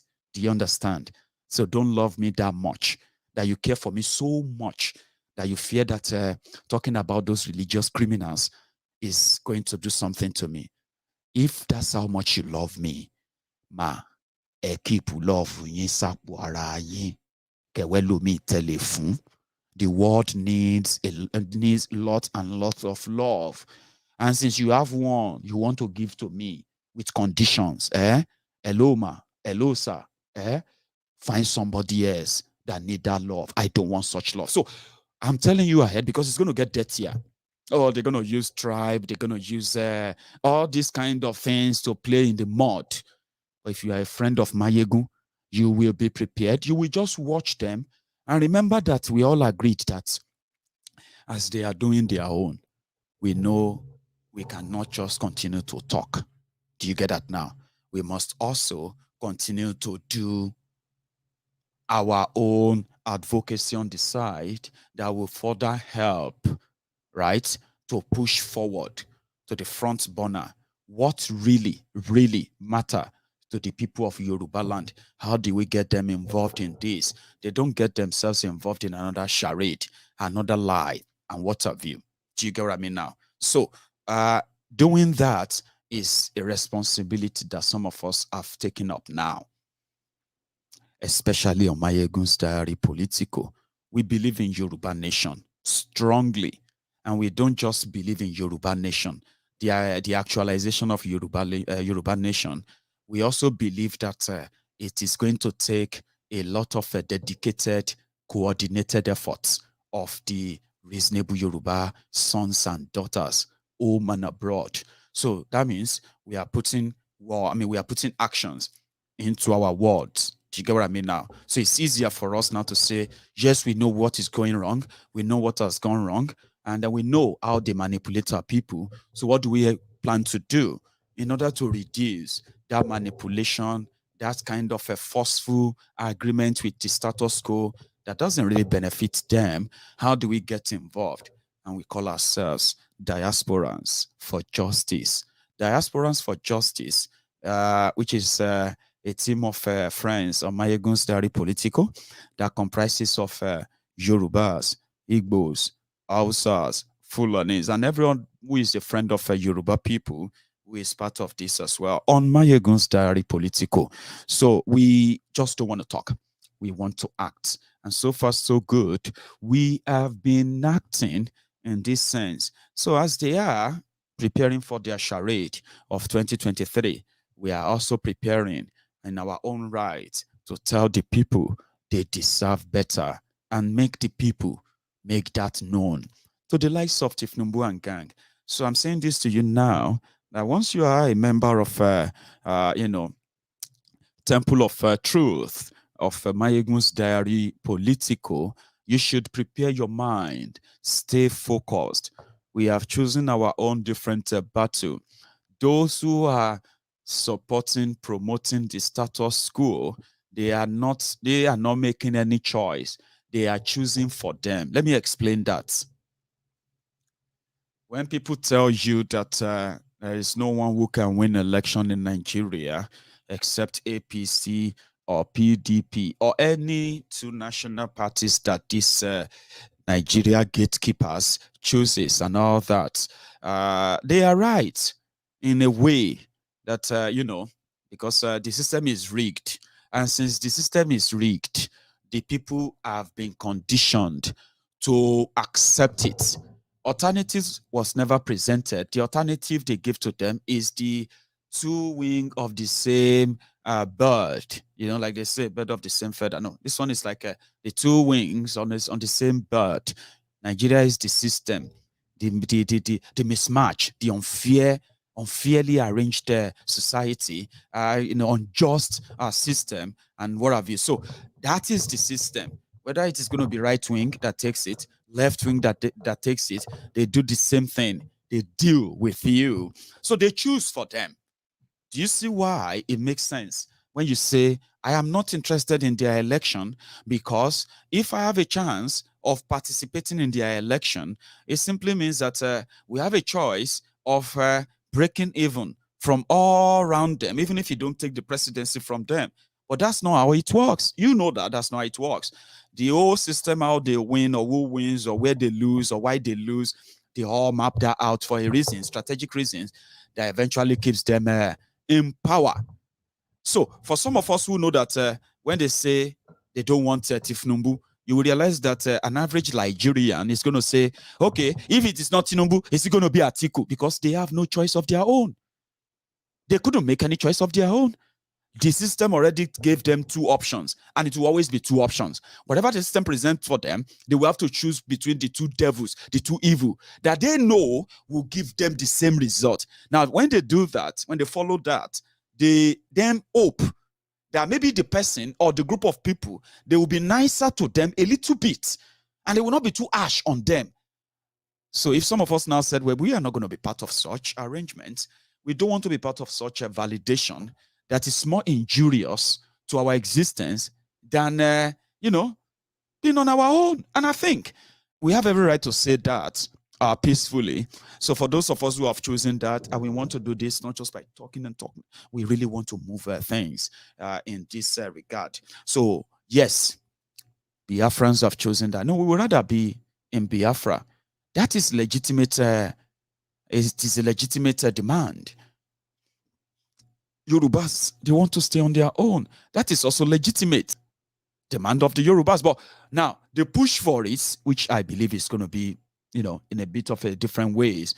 But eventually we'll work all together at the end, because everybody is going to be asking for the same thing. This arrangement is not fair. This arrangement is not in our own interest. And by this reason, we don't want to be part of it anymore, or it has to be rediscussed or rearranged. No, now that conversation is going to lead there eventually to get us to that part.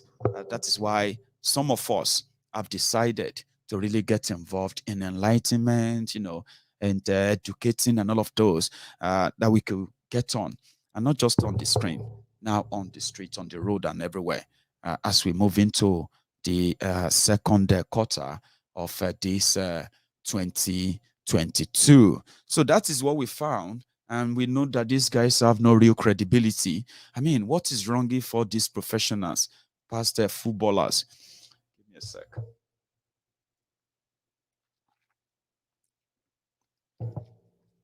So what is wrong if these past footballers, hang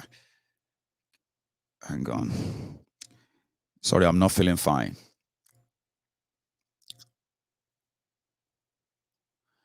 Right. I'll say this quickly and I'll round it up, and possibly I can see you later tonight, okay? So what is wrong if all these professionals indeed use their influence on the people to advocate for something better, something different, something massive, a national movement, which they can embark upon, musicians, footballers, professionals, all of them, coordinate a mass national movement that will lead to political upheaval. They can at least change the system from what it is right now to something that they can desire, even if they want to keep one Nigeria. But you can realize that majority of those who probably should say something, majority of them, they are looking forward, they are at the door, they are chopping the door, they want to get in. You know what I mean? Now, they want to get into that place. They want to have a place on the table, and they don't give a damn about what happened out there, outside the door, once it's shut. Now, that's where you know that majority of you are done for. And if you have a kind of a battle you are choosing for like this, right? They are legitimate enough that if you believe in them, yes, if you can think it, you can make it happen. And in this case, we are losing the credibility of those some of us grew up as and seen as heroes, or hero, only for us to see that the majority of them are villains. And like they say, they have their choice to make. How damaging that is to others is what we are telling them. The moral part of it is what we are telling them. Not like that of, remember this guy, Ebano. Let me see if I still have that clip. I think I do. The former governor of Anambra.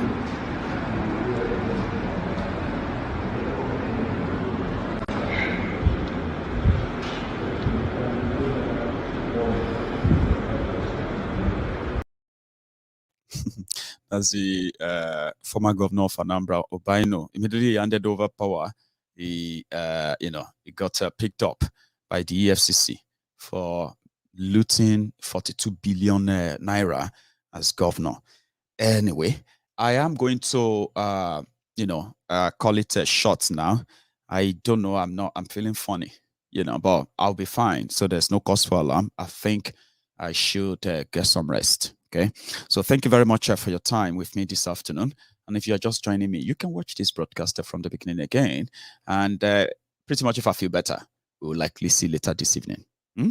So good afternoon.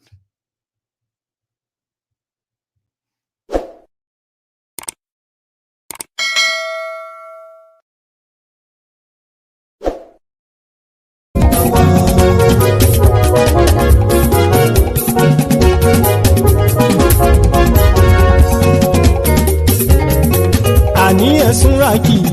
Maiyegun ti dé. Maiyegun ti dé. Ọ̀jẹ̀lú ẹ̀sùnra kì í. Maiyegun ti dé. Àní ẹ̀sùnra kì í. Maiyegun ti dé. Lórí Facebook. Maiyegun ti dé. Àní ẹ̀sùnra kì í. Maiyegun ti dé. Lórí YouTube. Maiyegun ti dé. Àní ẹ̀sùnra kì í. Maiyegun ti dé. Bọ́ bàbá gbé wúrẹ́. Àní ẹ̀sùnra kì í. Maiyegun ti dé. Ijó ìgbádìyẹ. Àní ẹ̀sùnra kì í. Maiyegun ti dé. Presido bá rúfin.